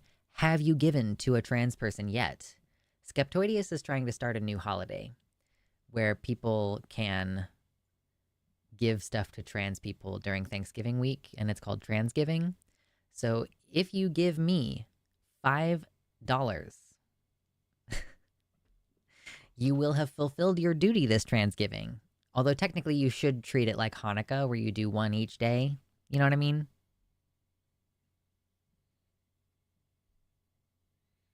Skeptoideus, does giving to myself count? I mean, I treated myself to some things this week, for sure. I got a coffee yesterday. I don't normally go out and get a coffee, but I did. I was like shaky later, and I was like, why am I so shaky? And then I remembered, oh, it's because I forgot to order decaf.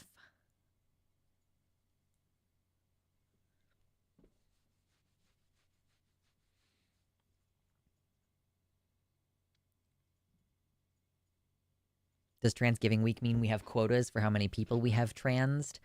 I think technically Transgiving does not have any incumbents on trans people ourselves. I think it is only for cis people to observe. That's the impression that I get. I feel like trans people are exempt from the obligation to give something to a trans person.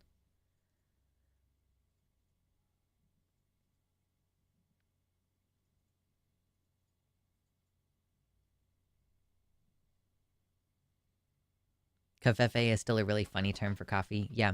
I used to go to this convention every year. It was like a sci-fi comic con convention type thing.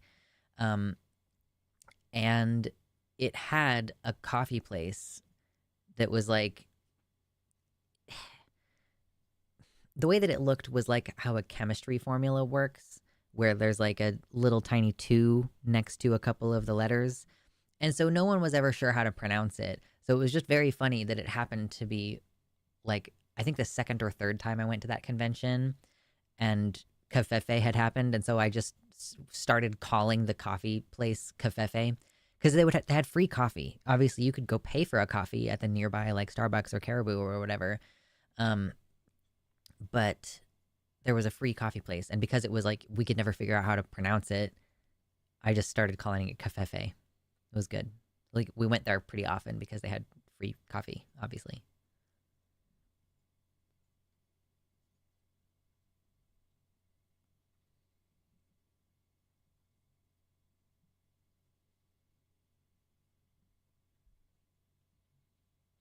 I know. Pissing contest for icon dominance here.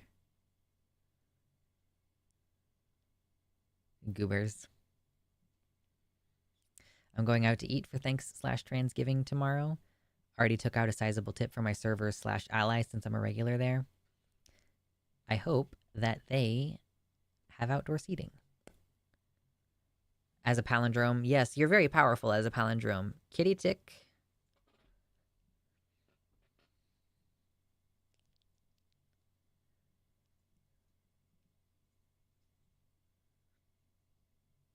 Skeptoideus clarifies. Trans people can, if they choose, observe transgiving, but they certainly are not obligated to. The obligation falls on cis people to observe and give generously during the week. Mm-hmm.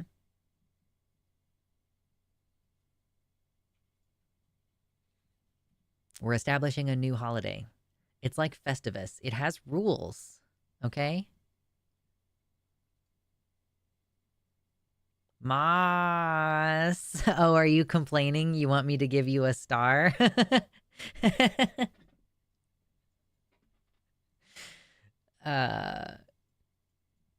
I don't have any control over Gayfesh. Does anyone here know what the name of a phobia of palindromes is? I'm certain that it's a palindrome itself. Is it like abihopa phobia or something? I don't fucking know.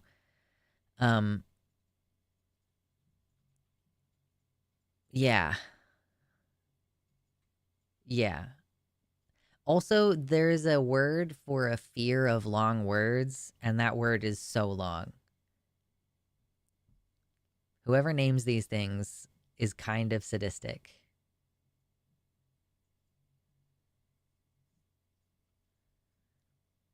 I know, phobia namers, out of pocket. Completely out of pocket. Oh, gosh.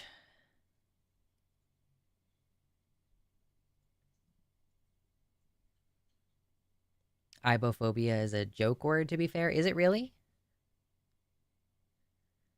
Do you guys know, are you guys just up top ready? You know the word for a fear of long words? 3 of you. 3 of you?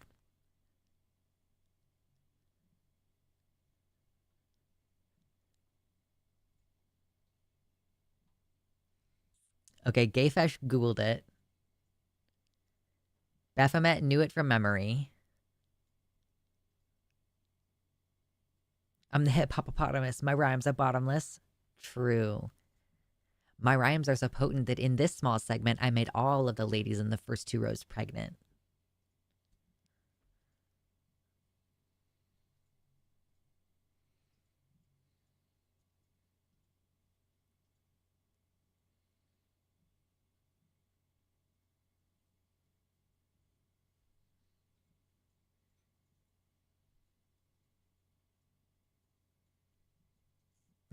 I have the phobia fear of an empty glass. Oh, dang. Make sure to top that one off. Ooh, the other holiday thing that I plan on doing this week. So here's a couple things. So first of all, I already changed over the decorations here. I took away the fall decorations and I've put the winter decorations. I don't really have a good way to display the holly leaves. I don't know. Anyway, I have lights that I'm going to put up, like holiday lights. And like finish transitioning the rest of my house from being fall decor to winter decor. I don't have as much winter stuff. I have a ton of fall decor and I still want more of it, but I don't have as much Yule stuff. So I'm going to put up what little I have and then I'm going to make Vassal, which I guess Vassal is a little bit more of a fall thing, but I guess I'm sort of signaling the end of fall. It uses a lot of the same spices, let's be real. I know that people associate the pumpkin spice blend of cinnamon, nutmeg, allspice, clove, ginger, but and then like peppermint is the December thing. But honestly, warm spices, they're called warm spices. It's not pumpkin spice, they are warm spices. They are winter spices. And I personally think the whole like the pumpkin pie flavor, that mix of spices, honestly, I do think that those are also Christmas spices. Don't at me, bro. It's very frustrating to me that coffee shops take away their pumpkin seasoning time of year bullshit. Like November 1st, it's gone. You cannot get more. It is so frustrating. It's like, oh, do we have 2 solid months of peppermint? Listen, I'm not talking bad about peppermint mocha. It's good shit. I'm just saying. pumpkin and like the cinnamon base flavor profile, all that shit, also a winter spice. So yeah, I'm doing Vossel this week, which is like I just bought like a jug of kind of decent quality apple cider. I'm gonna put that in. I guess I didn't get any oranges or anything. That's the one thing. Because it's like apple cider. Yeah, I wasn't really thinking about the orange juice. So it might not be like exactly the perfect fossil. And I also don't have any apples or oranges to put in it. But, you know, it's the basic premise is like a warm apple cider based drink that you can add other stuff to. Like maybe I'll add some lemon instead of orange. And then I'll put in the warm spices. Pumpkin spice is also really close to Chinese five spice and garam masala. Yeah. We're having a sweet potato pie. I don't think I've ever personally made a pumpkin pie. But even if you do, when you buy cans of pumpkin at the store, it's basically not guaranteed to, it's just some squash, right? It's not even really pumpkin. You can buy cans of yams, sweet potatoes, as long as you're, you know, using them for something sweet and don't mind that they're in syrup. Excuse me. If you make pumpkin pie without sugar, it tastes like shit. It's almost like pumpkin doesn't have much sugar to start with. Who would have thought? Yeah. It's very fibrous and not very sugary. What have I missed? Storm Chaser. We have just been hanging around, you know. We've kind of talked about some serious stuff, and now we're on a like less serious topic area, but we can circle back around to serious stuff again. I'm sure we will. What's Vossel? So Vossel, it's pronounced, or sorry, it's spelled Vassail, Wassail, but traditionally it is a mixed beverage that is served typically in the cold weather. It's served warm, as I understand it. Like, it's a historical thing that has existed in many permutations. You know, it's probably the kind of thing where you never make it exactly the same twice.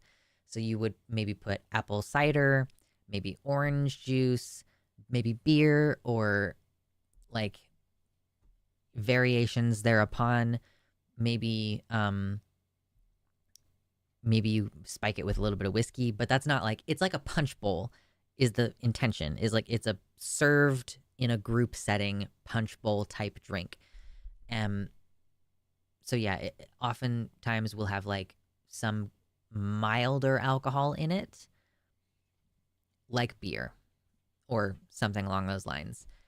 And then you put the warm spices in it: cinnamon, clove, nutmeg, allspice, possibly ginger. I don't know. Sort of depends on your preference whether you like ginger in that mix. But then it's heated, and you might also roast a couple apples, or you maybe even might roast a couple of oranges and put them in the punch after you've roasted them, and that kind of like, you know, infuses even more flavors in. What I like to do is I like to take the cloves, which have like a sharp spiky end, and stab them in to the fruit and then roast it and then put it in on the pot.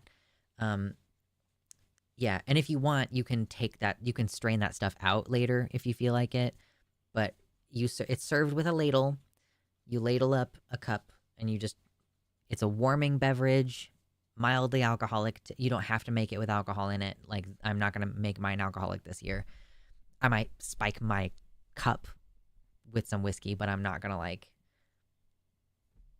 make the entire thing alcoholic. So yeah, but it's a traditional beverage. I really like doing things that have like a historical connection, because I don't know, this is maybe,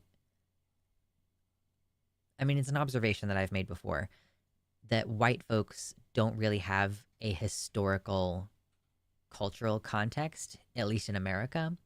We kind of have this, you know, general like, oh yeah, we established this country, but like, so like Thanksgiving, maybe you could call like, okay, that is something that makes you feel connected to your ancestors because it is hypothetically based on a spirit of sharing and brotherhood and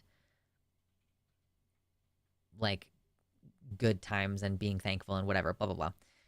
And it has to do with our American history, allegedly, right? We already discussed earlier that it is not exactly commemorating like a specific Thanksgiving feast that originally occurred in the 1600s or whatever.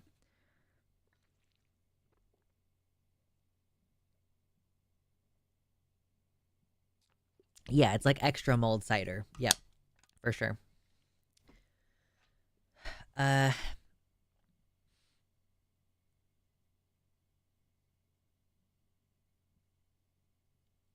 but I think otherwise I feel personally that I'm lacking a sense of cultural, I don't know, like a mooring in my culture. Cuz like yeah, being in America as a white person and as a black person especially, like those two groups I think are most impacted by this, where you're displaced from where you were originally,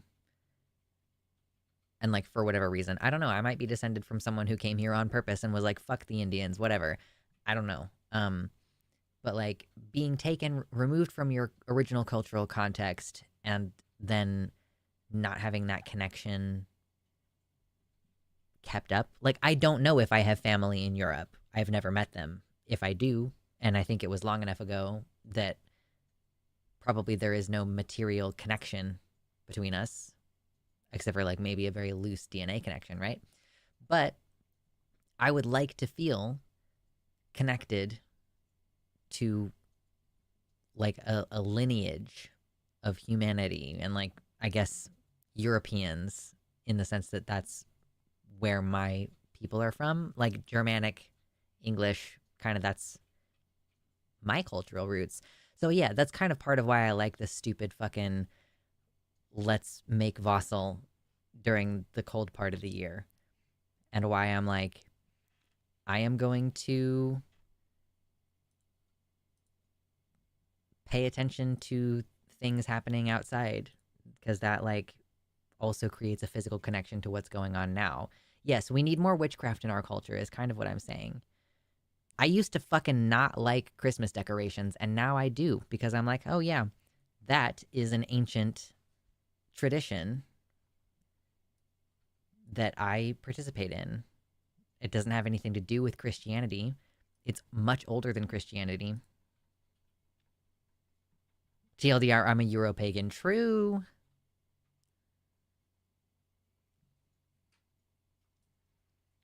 But yeah, TLDR, we need more witchcraft in our culture, which is, that kind of feeds into my whole I want to do art more. Maybe the mistake was that I recently joined an oddities group on Facebook, but I see people making stuff with witchy intent, and I'm like, I would like to do that. Like if I become a person who collects bones, and then you know how some people will like attach quartz crystals to like a fucking rabbit skull or whatever? Like they make cool art that is also meaningful and witchy, and I like it, and I would like to do that. I don't know if it's gonna happen. Yeah, you mean Yule, with the Yule tree and the Yule log and the Yuletide carols? Truly. Yes, many Christmas decorations are taken from the Norse/Germanic paganism traditions. Like none of this shit, none of the decoration stuff at Christmas has anything to do with Christianity, unless you have a cross present or you have a nativity. Took me a minute to cook up the word nativity. But like there wasn't always a nativity when I was growing up. It would depend. I think that I would see a nativity when we went to certain family friends' houses for Christmas. You know, when your grandparents take you to their friend's house for Christmas? Weird. Like you're sharing your brood of grandkids now. Whatever. Anyway,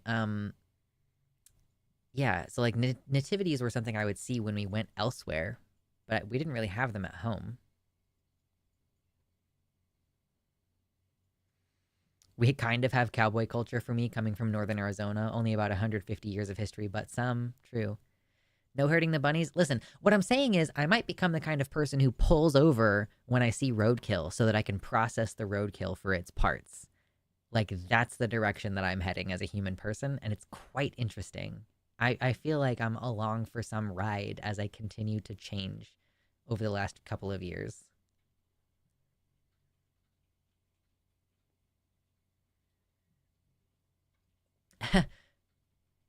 I always see people doing stuff, start doing stuff, realize how much time and effort it takes to do stuff, then stop doing stuff. I know. It takes so much effort.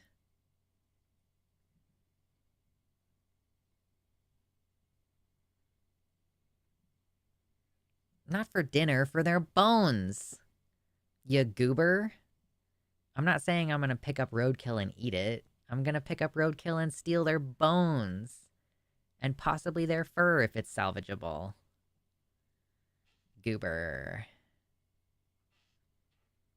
RFK Moss Jr. No. Eric says, I'm Jewish, but I'm a sucker for vintage nativity scenes. They are cute and remind me of my Irish grandmother. That's nice. But I was just saying, look, those are the only explicitly Christian things about Christmas. The green and red has nothing to do with the Bible. The tree has nothing to do with the Bible. The log.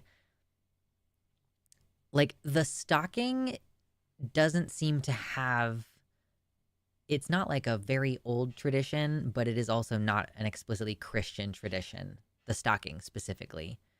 And, like, Santa Claus, not a Jesus allegory. He's based on other Germanic characters.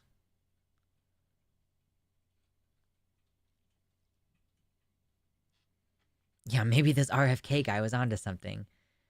I'm gonna eat this raccoon that I found on the side of the road. Who knows how long it's been dead.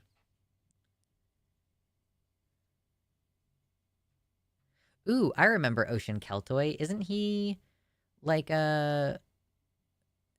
He wasn't exactly an atheist guy. He was a pagan guy who was involved with the atheist community, right?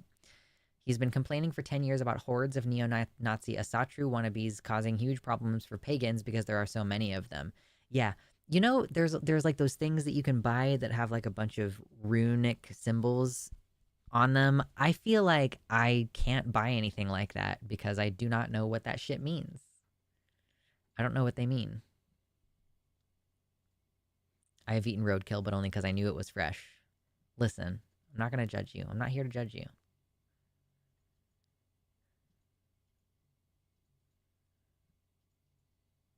Christmas was invented by the corporate elite to sell stuff. They've certainly co-opted it at this point. Santa is based on Odin most directly. Odin. I feel that that's somewhat debatable, but I haven't looked into it in a long time. So learn your runes, easy. You know, that would be the easy thing to do. But like, there's like all kinds of different symbols with like circles and lines, and I'm like, it kind of evokes Nazi swastika symbols, but it's like not exactly that, and I'm like, I don't know what you're doing here. I don't want to signal something by accident.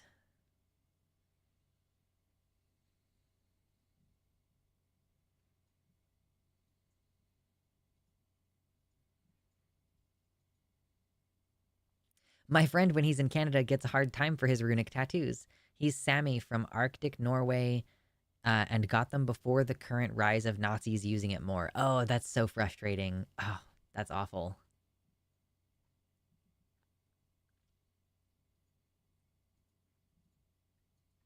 Why are a lot of America's major consumer holidays within the months between October and December? Well, technically speaking, October, like, I mean, I guess Halloween you could say is kind of consumerist in that people buy a lot of candy and then people buy costumes. But I don't think it's as consumerism oriented. I don't know. That's debatable. But yeah, why are they all in the winter? That's a great question. I mean, I think it's probably because winter holidays are necessary for human beings to feel okay through the winter. And so probably those are the ones that they just focused a lot of attention on because they remain popular. Even if you're like, I'm the atheist in my family, you will still go home for Christmas because it doesn't have anything to do with religion. It has to do with seeing your family during the cold time of the year when everybody feels like shit. So, like, I think that probably it was just that those are the most popular holidays. And so it was natural for capitalism to piggyback on those popular holidays. And like they try with other ones. Obviously, there's a consumer aspect to Easter. Like if we're going to call Halloween a consumer holiday because of the candy purchasing, for example, then you have to also identify Easter as a consumer holiday because it also involves buying candy and fucking peeps and bunny ears and baskets and everything. Like there is a you buy shit component to it. But like there just aren't a lot of other big holidays. And of course you make a shit ton of money on fireworks and fines from inappropriate firework use during 4th of July. But like when I say the roughly 4 times a year that you see your family, that's what I'm talking about. And that's not even every family. Most families will do either Christmas or Thanksgiving or both in America. But I think most families are not necessarily having Easter. That tends to be more like, oh, it is like more religious family, even though of course a lot of those practices are also secular in nature. The egg as a symbol is pagan. The bunny, that's pagan symbolism, whatever. But like you've got Easter and 4th of July, which is obviously a highly American thing, and then Thanksgiving and fucking Christmas. It's like, I don't know if I were filling in the gaps as a pagan. We also have, like, let's just start with Yule. Okay, so we have Yule, which corresponds with Christmas. And then we have, no, my brain, it's not Lammas. Oh my God, Lammas is in August. Imbolc. You have Imbolc, which is February 2nd, which is Groundhog Day. And that one, it's like a milk sheep early spring holiday. Like, it's definitely one of the more lackluster holidays for me. Imbolc, not a huge fan. To be fair, pretty much all pagan holidays involve feasting. Yeah, I think Imbolc is probably the least feast-oriented one because it's so late in the winter. It's like the end of winter, very, very, very, very, very beginning of spring. And then you've got the spring equinox, which is equivalent to Easter. And then you've got Beltana, whatever, on May 1st, which we don't really do anything. In America, we have Cinco de Mayo, which is like, it is a day to drink and hang out with your friends. But Beltane is a fertility ritual festival. It's like a fertility festival. And it's one of the times of the year where the veil is allegedly thinnest. So it's kind of similar to Halloween in that it's like the spirits can walk among us. And then you've got summer solstice, which obviously more or less correlates with 4th of July. And then you have Lammas, again, that's August 1st. It's the grain harvest, which I find a little bit frustrating because it is still kind of the height of summer according to the consumer culture. So it's almost impossible to get harvest-oriented decor if you want to spruce up your house and get it ready for the grain harvest. And then, yeah, you have September, that's the real fall harvest. And again, part of my criticism about Thanksgiving is that it should be in September because that is when Thanksgiving would have been, basically. But there isn't a corresponding event in September that Americans do. And then, of course, you've got Halloween, which is equivalent to Samhain, and then you're back around to Yule. So I don't know if it's just because some of the other holidays haven't remained as strong. We're basically looking at Imbolc having no correspondence, May Day having no correspondence, except technically Cinco de Mayo, and Lammas having no correspondence. But if you go to family at Easter, then you're kind of ticking that box a little bit. We're very close to 100 likes. Is there any chance we'll get to $100 in donations and find out what's in the box? Or are we going to remain ignorant and then I'm going to get rid of what's in the box and put in something new for the next stream?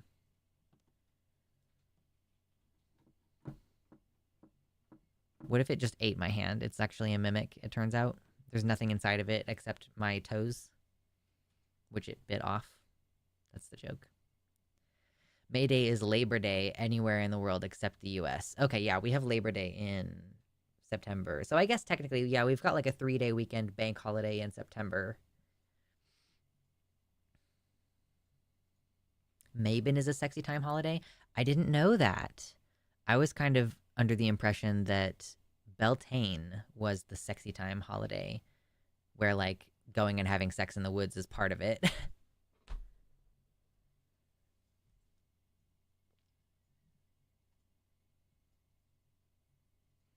A Dark Souls mimic? Yeah, it's been waiting. It's let me get into it numerous times, and yet now it is waiting for me.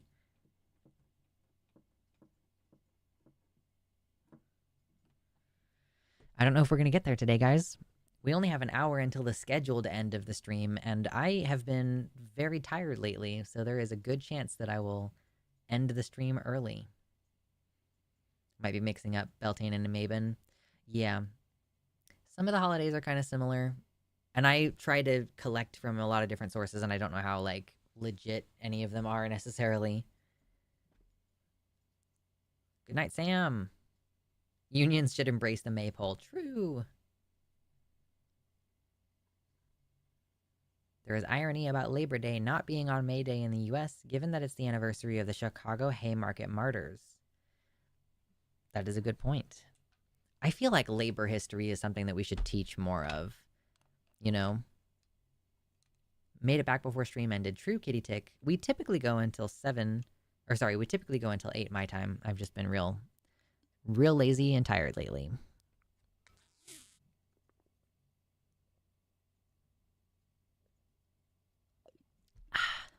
Water.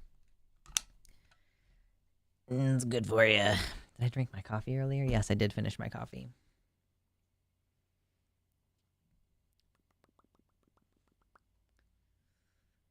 Oh, I posted this on Blue Sky earlier, but I'm going to say it again here now, just because I saw that people were replying or liking that tweet, and I wanted to talk to you about it. So,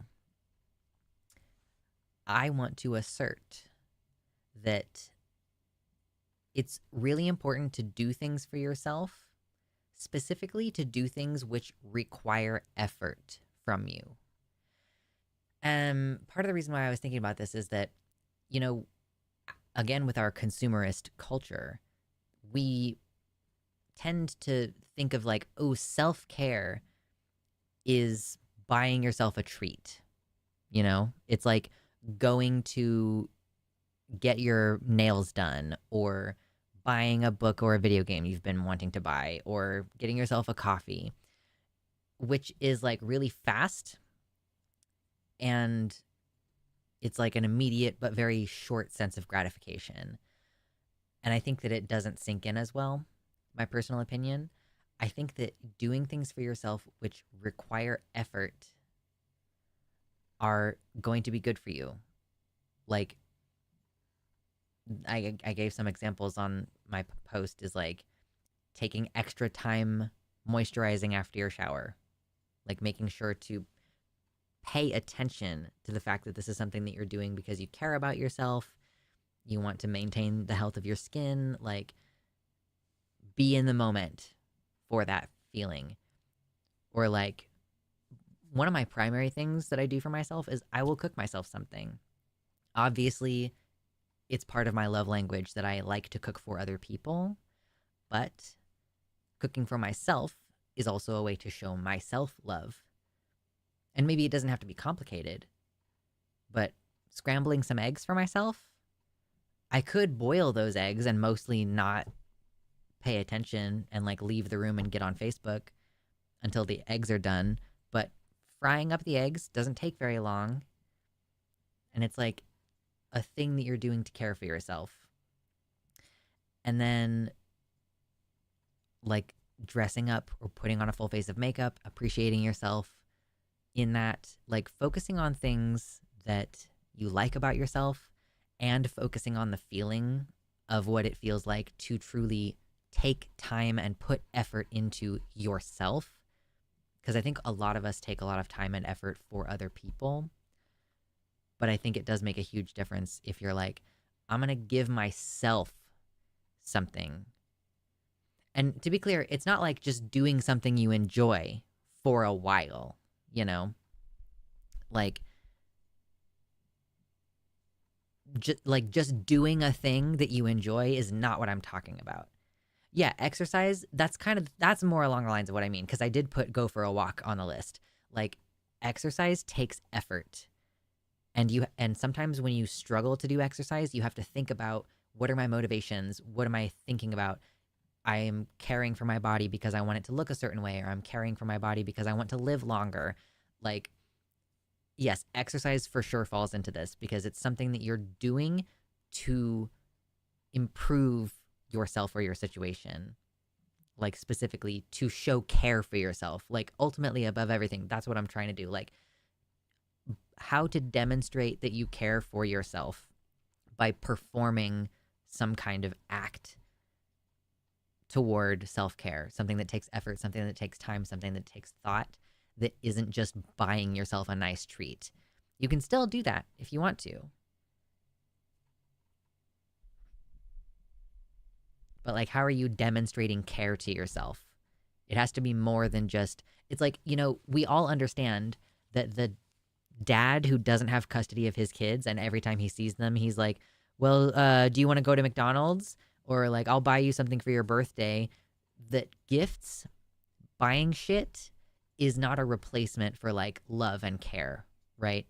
If you had that kind of parent, I'm sure that you were like, I wish that my parent was just around more instead of just throwing money at the problem to make me feel better. Like, that's kind of what we're doing with ourselves. We have become the detached dad who will occasionally buy us McDonald's, but is not like showing up for us. So that's what we have to do. We have to actually show up for ourselves. What about when things like basic self-care and chores feel like they always require maximum effort? I mean, I think putting those two things in the same category kind of shows how we think of doing basic self-care. We think of it as a chore. I'm not talking about like brushing your teeth. Like, I'm talking about showing yourself that you care by taking a little bit of time to like do something for yourself. It doesn't have to be something that's necessary. Like, I don't like, maybe you don't even moisturize after every shower, but if you do moisturize after every shower, I'm talking about like taking the time to really appreciate that act of service for yourself while you're doing it, even if you were going to do it anyway. But like, I think part of the problem is thinking of self-care as a type of chore. Like, that's not really what I'm talking about.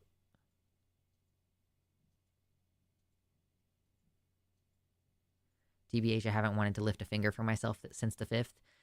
Your individual success is important, and that itself is an act of rebellion. But you don't have to think about it as rebellion. I mean, if that helps you, but that's not the purpose of it. The purpose of it is for you to care about yourself.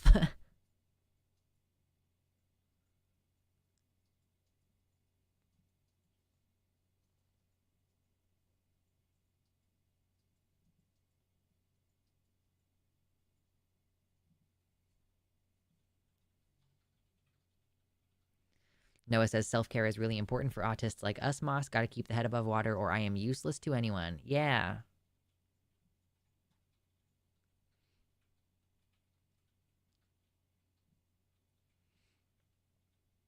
Simric says you can't take care of others unless you take care of yourself first. The first rule of triage is to make sure you are all right. Yeah, if you're in a car accident, the first thing you're going to do is make sure you're not bleeding out everywhere before you jump into trying to help other people.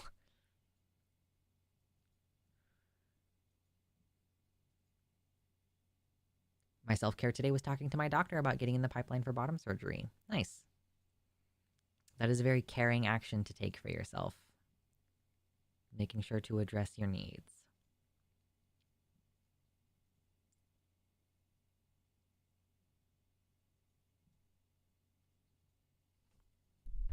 I know. I'm becoming a self-help YouTuber. I've kind of been here for a while. I don't always harp on this stuff, but I definitely have my phases where I go through and I'm like, I really want to encourage people to care about themselves right now. John also points out that self-care is rewarding in and of itself because the work itself makes you feel better. Yeah.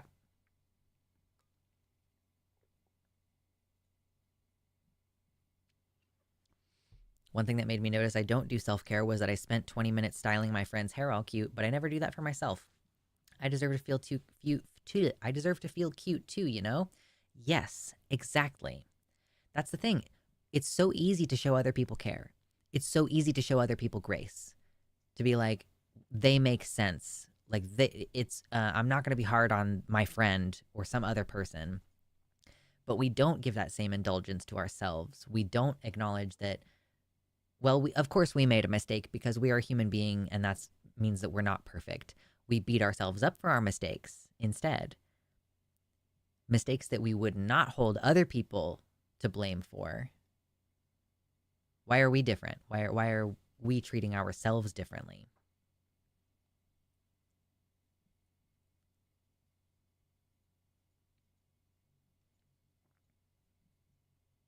You're not going to make us buy a course for $100, are you? Nope. I'm not even going to collectively make $100 off of all of you today. This is a 4-hour seminar, and I'm not even going to make $100.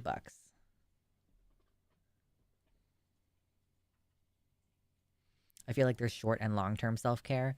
Yeah, I mean, like short-term, maybe the distraction of drinking alcohol helps you get through the night, but it will make you feel like shit later. Like there's definitely trade-offs between short-term and long-term. Ox says, it is honestly important to Trojan horse our way into spaces like self-help and fitness and gaming to counter the right in that field, which sounds kind of entertaining. I don't disagree with you. I have thought before, like, when I'm on my major fitness kicks, and I'm off of it right now, but when I'm on a fitness kick and I'm like, do this and do that, and you'll get yoked, I do feel like I am basically becoming a leftist lift bro.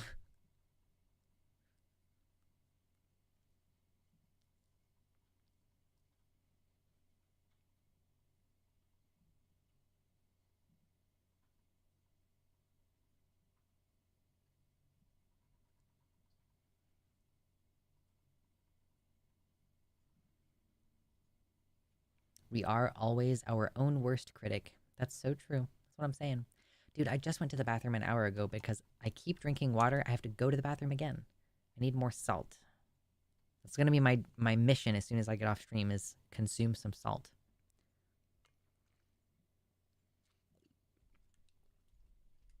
Moss University. True.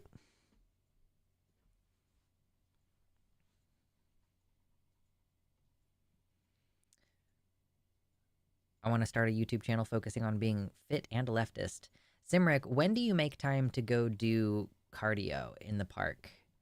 I was like, I really wanted to get back into going for walks this week, and then I keep like, I just there's not a good time for me to do it. I was telling stream at the beginning that I struggle with task switching. And so it's hard for me to like, if I'm working, to then take a break and go exercise and then come back to working. It's very difficult for me to switch between tasks and to like start a new one when I've just finished one.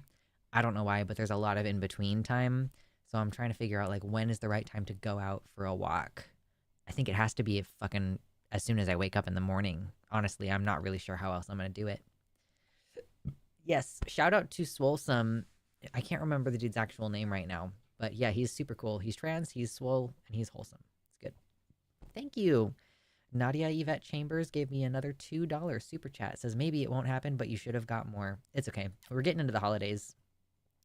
Weirdly, like views go up during the holidays, but well, That's also not exactly true. Like, it's not atypical to not make money this time of year. I might make more money off of merch sales at this time of year, but it's very likely that I will make less money this time of year, which, whatever. I'm in the middle of doing a bunch of changes to the channel anyway, so like content is down more. It's whatever. I generally work out first thing when I'm up. Okay, it makes sense.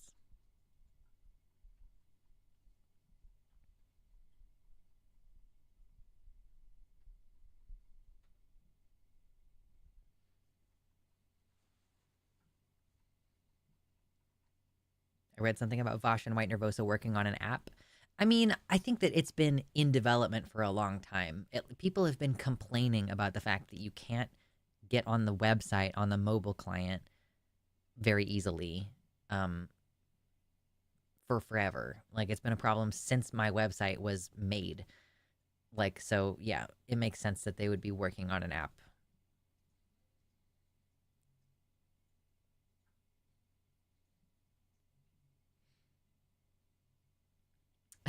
Thank you for another $1 super chat from Skeptoidius.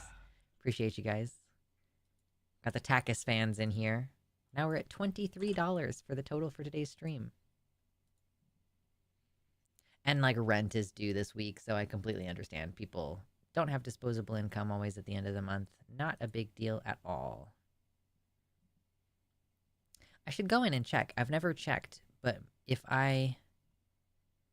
Oh, the problem is donations, because if you donated through the app, Apple would take 30%. Oh, yeah. Well, I mean, you can have a Google Play app, though, and, like, not an Apple app, right? But still, yeah, that's fucking crazy. I didn't realize you were on Whiteleaf. Yeah, what's up? That's what this chat is right here. This is my Whiteleaf chat.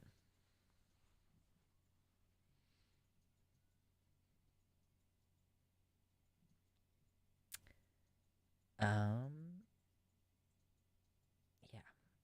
I was gonna say something else, and now I don't know what it was.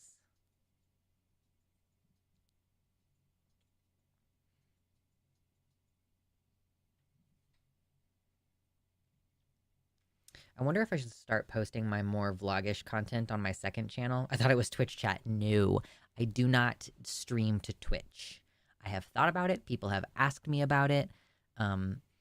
Maybe next year I will purchase Streamlabs subscription service so that I can dual stream.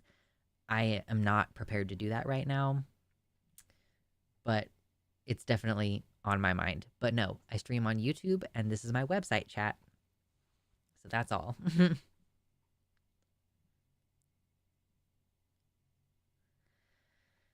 Oh, gosh. Oh, man.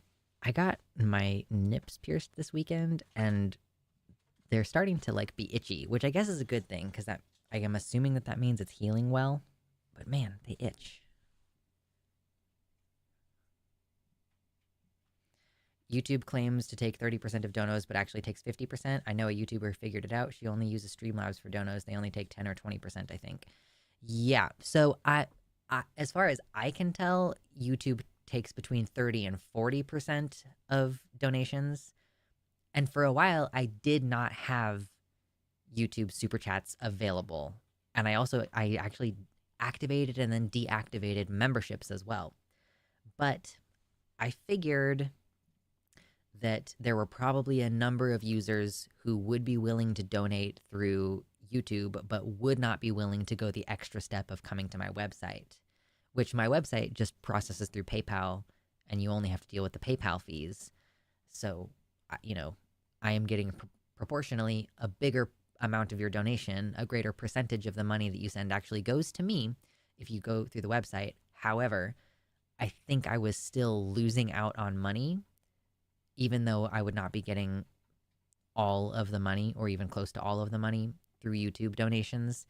I still think that, like, I am making more than I would be making otherwise because of those people who will not convert to the website. So I do tell people, yes, donations through the website are more efficient in that I receive more of the money, but still thank you very much for your generosity on the super chats. I still make money when you do that. It's just proportionally less. I vote for more money to Lux and less to corporations. Truly. And I am supposed to have a bot set up that occasionally puts a message in chat, in the YouTube chat, and says, yo, if you want to donate, go to the website. But it doesn't work. I don't know why. It worked a little bit at first, and now it doesn't. I don't really know what the problem is. Good night, Skeptoideus. Thanks for hanging out. Twitch is trash, but TikTok is worse. Yeah, oh man, that is one thing I have not been thinking about while I've been editing my video. I probably should make at least a couple shorts for my video. I'm surprised you don't get more from your own website. Well, my website is I have to use a payment processor, and the payment processor that we use is PayPal. So PayPal takes a fee, but it's a nominal fee for processing the payment, as opposed to like they're trying to profit off of it hugely. You know, it's not a very huge fee. But like there has to be some payment processor middleman. This JWST picture looks like an elder god. Oh my goodness. Whoa. Yeah, it looks angry. It looks like it's angry and it's going to eat you. He's got like these eyebrow features up here. Wow. That's pretty. That's pretty.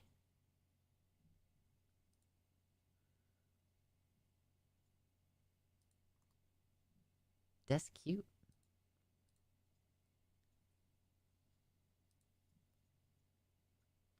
It's the first anniversary image from NASA's James Webb Space Telescope, the Ofuki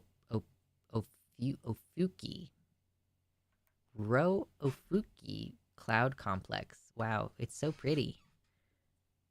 It's Galactus. It's so pretty. Man, space is fucking cool. I love space.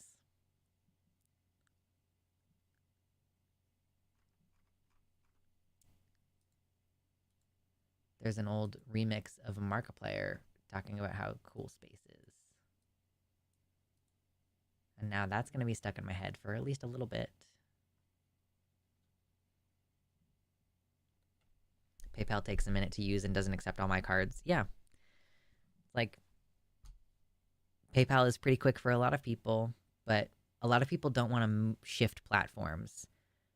And that's part of why memberships are a good choice too, because again, there are people who want the kind of benefits that you get from Patreon, but they still haven't started an account on Patreon to support anyone throughout the years, and they'll just not support you.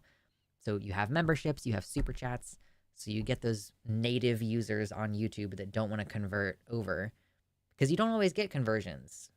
Whatever the thing is, whatever it is you're doing, you don't always get people converting over to a sale or converting over to a follow or whatever the fucking currency of attention is at a given website. Anyway. Still 50 people here, 100 likes. Thank you very much. We're aiming to get to $100 in donations to find out what's inside this wooden chest, but it doesn't seem like we're going to make it today. That's not a problem. I understand. Happy holidays. Okay, what else can we talk about for the next 15 minutes or so? I'm like, what else is going on? So I guess I should announce, I'm getting very close to being done with the video that I've been editing.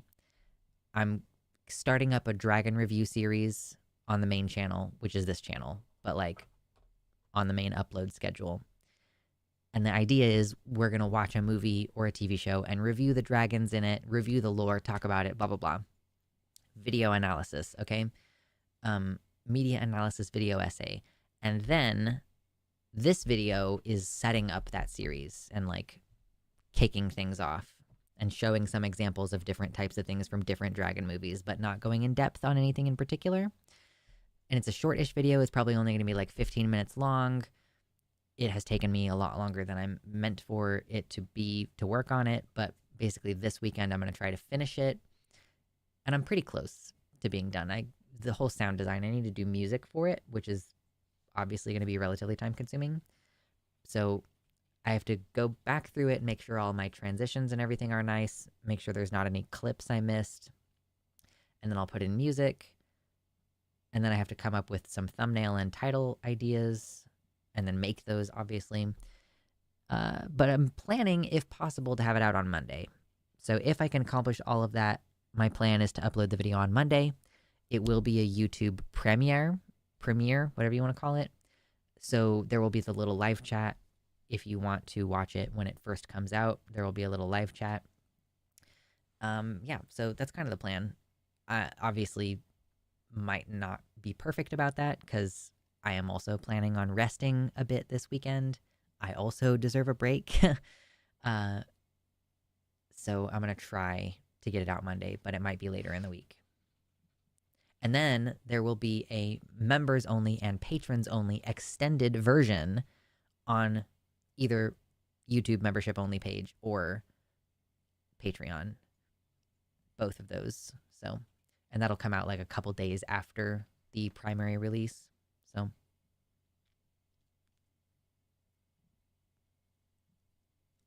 I'm hoping that AI adopts my writing style and goes insane. True. I moved away from Facebook and Insta as for my art over a decade ago because they have owned the right to all art uploaded through their app on a phone. What? I did not know that.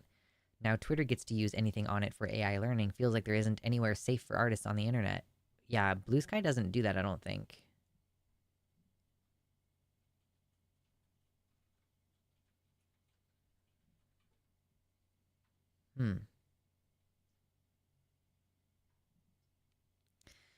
But yeah, it is an exciting time for the channel. I don't have a lot of updates to put on my second channel, but I probably should post there more often anyway. Even if I don't have a lot going on there, I should probably still be like, I should come up with something once a month on the second channel. So these are, and then again, I need to do at least one off the cuff video each month. So are there like any characters I should review? I could maybe potentially do a thing that's like, is this character trans, maybe? Like Brienne of Tarth. People, like to talk about these masculine women, and are they actually trans? Or, Arya Stark, is she actually trans? Maybe I could do something like that. I guess I could kind of off the cuff respond to like, I really like this particular character. I don't know. Maybe I just need to have a first impressions series of some kind where I'm like, oh, I'm going to go ahead and actually watch this new movie or whatever and give my first impressions off the cuff. Just something along those lines. It doesn't have to be the same thing every time, but I think I need at least one off the cuff video in the media genre. I don't know. Nadia, thank you very much for another $10 super chat. She says, I had to throw this in. Fuck Elon Musk. Truly. I'm not a fan of Twitter anymore. It's not fun to be there. I still get a lot of good news there, but man, is it a bummer. I do not like being there. That brings us up to $33. If we get 67 more dollars, I will open the chest. But I don't know if we're going to make it because I'm pretty much ready to get off of here.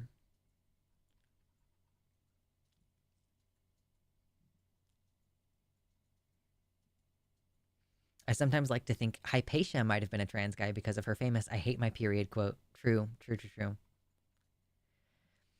Have you watched Tales of the City 2019? All queer writers room trans character Elliot Page. Need I say more? I have not heard of that. What is that? Tales of the City 2019. It's a drama. Oh, it has her in it. I know her. Laura Linney. Cool. No, I don't know what this is. It has a trans character in it. Is he a pretty minor character? It looks like he's probably a minor character. Based on how far down the list he is. But yeah, that's on the list. Cool.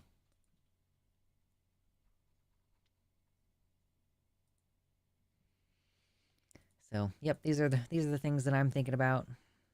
I'm going to be doing these things more often. I guess the ideal release schedule is like every other week. So like once a month I have an off the cuff video, once a month I have a video essay, and then on the other channel, probably at least once a month I want to have like some kind of video about one of the topics that I have decided to cover on that channel. Which is, if you didn't know, I have a second channel. It's called One Oasis Left, and it's ideally supposed to be like a hunting, gathering, foraging, fishing, hunting, gardening, foraging, fishing channel. But I probably will also end up posting there about fitness and hiking and other just stuff that I like to do. Yeah. And then obviously, if you're a member of the Patreon or a member on YouTube, I do like private vlogs. Although I might do private vlogs less often and do more often text posts, and then also like the $3 tier, the get to see the video extended cut thing. That might sort of replace the vlog. I don't know. Anyway, these are the kinds of things that go through your head when you're like a business owner, kind of self-employed person.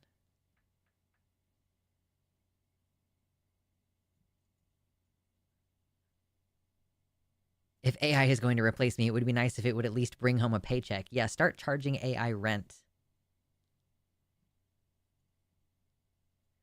Do you know the gardener YouTuber Jeb Gardener? I don't know. Let's find out. I do follow a couple gardening channels, but I don't know if I know this person. Not Heb.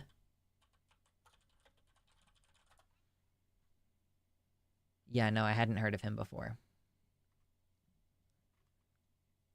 So. My name's Jeb, and this is my channel. I don't know his accent. But cool, I'll keep that in mind. Some of these thumbnails, like this thumbnail where I can only see half of his face, he looks like Tim Walls. You know, you see what I mean? You know what I mean? This one right here. I don't know. Cool.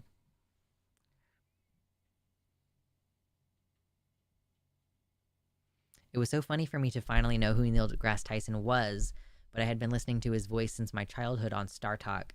He is a great person in our world, speaking for science right now, even if he helped make Pluto not a planet anymore. That grudge won't die. Him and the whole panel, even if they were just following the rules of what planets are. Guys, Pluto is still a planet. A dwarf planet is a planet. It still is a planet. It's just a dwarf planet.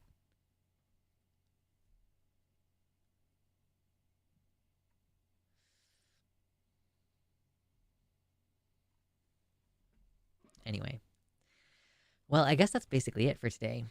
I appreciated you all hanging out with me and listening to me just kind of talk about what I wanted to talk about.